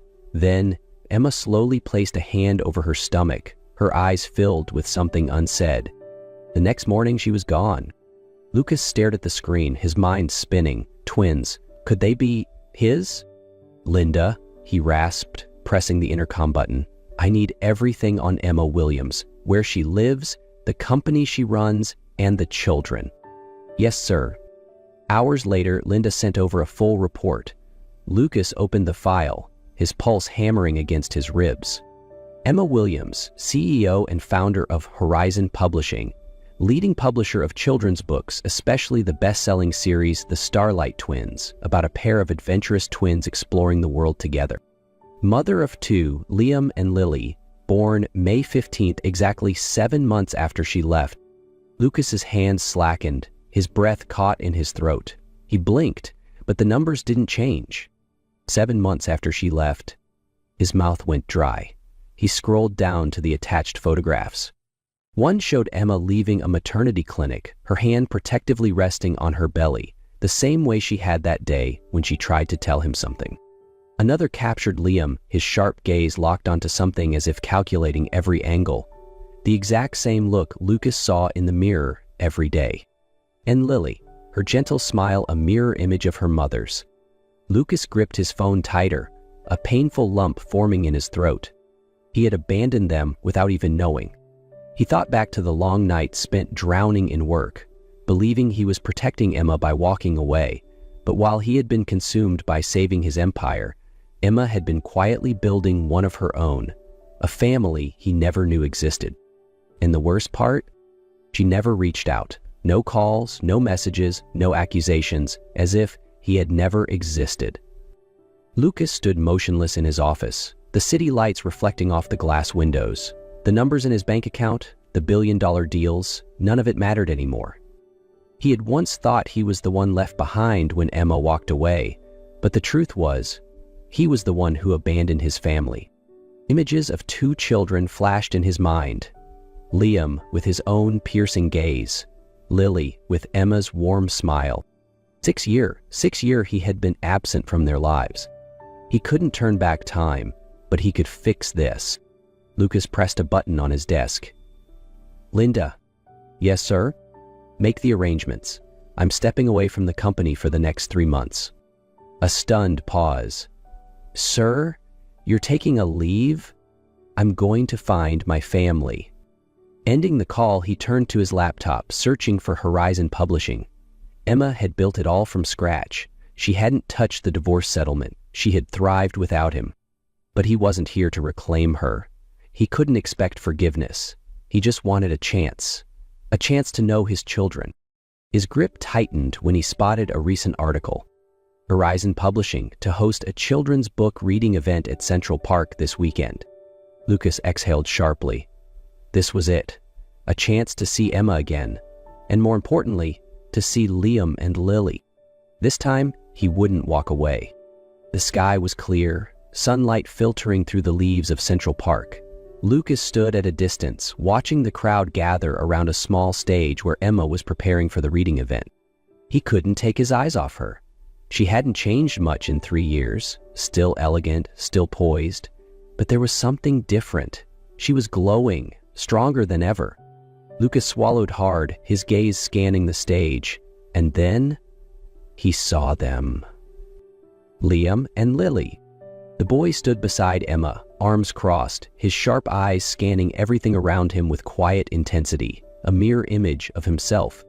Lily, on the other hand, was arranging books on the table, chatting animatedly with a group of children, her smile radiant, a perfect reflection of Emma. Lucas felt his chest tighten. Just then, Lily dropped a painting. A gust of wind carried it toward the walking path. Without thinking, Lucas moved, catching it before it could be trampled. Lily looked up, her bright eyes meeting his. "Thank you, mister." Lucas froze. Mister? She had no idea who he was. "You're welcome," he murmured, carefully handing the painting back. "It's beautiful." Lily beamed. "I made it for my mom. She always says that no matter how dark the night gets, if you follow the stars, you'll always find your way home. Lucas inhaled sharply, steadying himself. Your mom is very wise. I know, Lily giggled, then skipped back toward the stage. But Liam didn't move. He stood there, eyes locked on Lucas, studying him in a way that made Lucas feel like he was being evaluated. You're not supposed to talk to strangers, the boy finally said, his voice firm. Lucas nodded, a sad smile forming on his lips. You're absolutely right. Liam observed him for another moment, then took Lily's hand and led her away. Lucas stood frozen, an ache spreading through his chest. These were his children, and yet, to them he was nothing more than a stranger. Before he could turn away, a familiar voice called out behind him. Lucas. He turned. Emma. Lucas turned, his heart pounding. Emma stood there, her expression a mix of shock and guarded caution. What are you doing here? Her voice wasn't angry, but it wasn't welcoming either. Lucas swallowed hard. I just wanted to see you, and... He glanced toward Liam and Lily, who had now returned to their mother's side. And them. Emma folded her arms. Suddenly interested, Lucas? 6 years of silence, not a single call, and now you want to see them? Lucas exhaled slowly, trying to keep his emotions in check. I didn't know. I swear, Emma, I didn't know. She studied him for a moment before sighing. Not here. She gestured for him to follow. Once they reached a quieter part of the park, Emma turned to face him. Lucas, my life doesn't revolve around you anymore, she said evenly. I built everything from the ground up. You don't get to walk in and turn it upside down. And I don't want to disrupt anything. Lucas looked at her earnestly. I just want to know them, to meet them, if you'll let me. Emma was quiet, searching his face as if trying to see if he was truly sincere. Finally, she sighed. Liam and Lily don't know who you are. I never lied to them, but I also never wanted them to feel abandoned. If you're serious, you'll have to take things slow. Earn their trust, no pressure. Lucas nodded instantly. I understand. Emma held his gaze for a moment longer before turning away. Sunday mornings, they like getting ice cream at Starlight Scoops. If you really want to get to know them, start there. A flicker of hope ignited in Lucas's chest. This time, he wouldn't get it wrong. Lucas had never felt this nervous before, not when negotiating billion-dollar deals, not when his company teetered on the edge of collapse. But now, standing outside Starlight Scoops, about to meet his children properly for the first time. Emma had given him a chance, but that didn't mean it would be easy. He stepped inside, his heart hammering as he spotted Liam and Lily sitting beside Emma. Lily was giggling over her colorful ice cream, while Liam was absorbed in a book. For the first time, Lucas saw just how different they were. Liam was cautious, analytical, so much like him. Lily was warm, full of life, just like Emma. Hi, kids, he said, his deep voice laced with nervousness. Lily immediately looked up, curiosity shining in her big eyes. Who are you? Emma took a deep breath. Lily, Liam, this is Lucas. Your father... Silence fell. Lily blinked, as if processing the words. Liam, however, slowly put his book down, his sharp eyes narrowing. Father, he repeated, his voice emotionless, where have you been for the past 3 years? The question cut Lucas to the core. He knelt to their level, meeting Liam's gaze head-on. I made a terrible mistake. I thought I was doing the right thing, but the truth is, I was wrong. He swallowed hard. I don't expect you to forgive me right away. I just want a chance to get to know you. Lily tilted her head, then suddenly grinned. Well then, do you... Dad, like ice cream? What's your favorite flavor? Lucas blinked, then let out a relieved chuckle. Mint chocolate chip. Lily clapped her hands. Same as me. Liam, though still reserved, didn't push Lucas away. Bit by bit, Lucas found his place in their lives. But he knew, truly becoming their father would take much more than just one shared ice cream. Lucas stood in front of Emma's door, his heart heavy. He had slowly built a relationship with Liam and Lily, but there was still one thing he hadn't done: apologizing to Emma. He had hurt her, not just by leaving, but by the cruel words he had once thrown at her. Words that had made her cry. Words that had made her feel worthless in his eyes. The door opened, and Emma's brows lifted in surprise. "Can I come in?" he asked quietly. She hesitated for a moment before nodding. Inside, the house was warm, full of color, completely different from his cold, minimalist penthouse. Lily's drawings covered the walls, Liam's books stacked neatly on shelves. A home built with love, with no space left for him. "What is it, Lucas?" Emma asked, folding her arms. Lucas took a deep breath. "This is long overdue." He met her gaze head on. "I'm sorry, Emma." Emma frowned, caught off guard. "Not just for leaving, but for the things I said before, that," Lucas admitted, his voice tight with emotion. "The awful words I never should have spoken. You are not useless. You were never a burden. You are the strongest person I have ever known, and I was too blind to see it." Emma was silent for a long time. When she finally spoke, her voice trembled slightly. "Do you know what, Lucas? The day you said those things, I felt like I had never mattered to you. But after I left, I realized it wasn't that I didn't matter. I just mattered in the wrong place." Lucas closed his eyes, absorbing the weight of her words. "I don't expect you to forgive me right away, but I need you to know that I have changed, and whether you give me another chance or not, I'm here, for Liam and Lily, and for you." Emma studied him for a long moment before giving a small nod. "We'll see how long you keep that promise." Lucas knew this wasn't forgiveness, but at least it was a start. As time passed, Lucas slowly became a part of Liam and Lily's lives.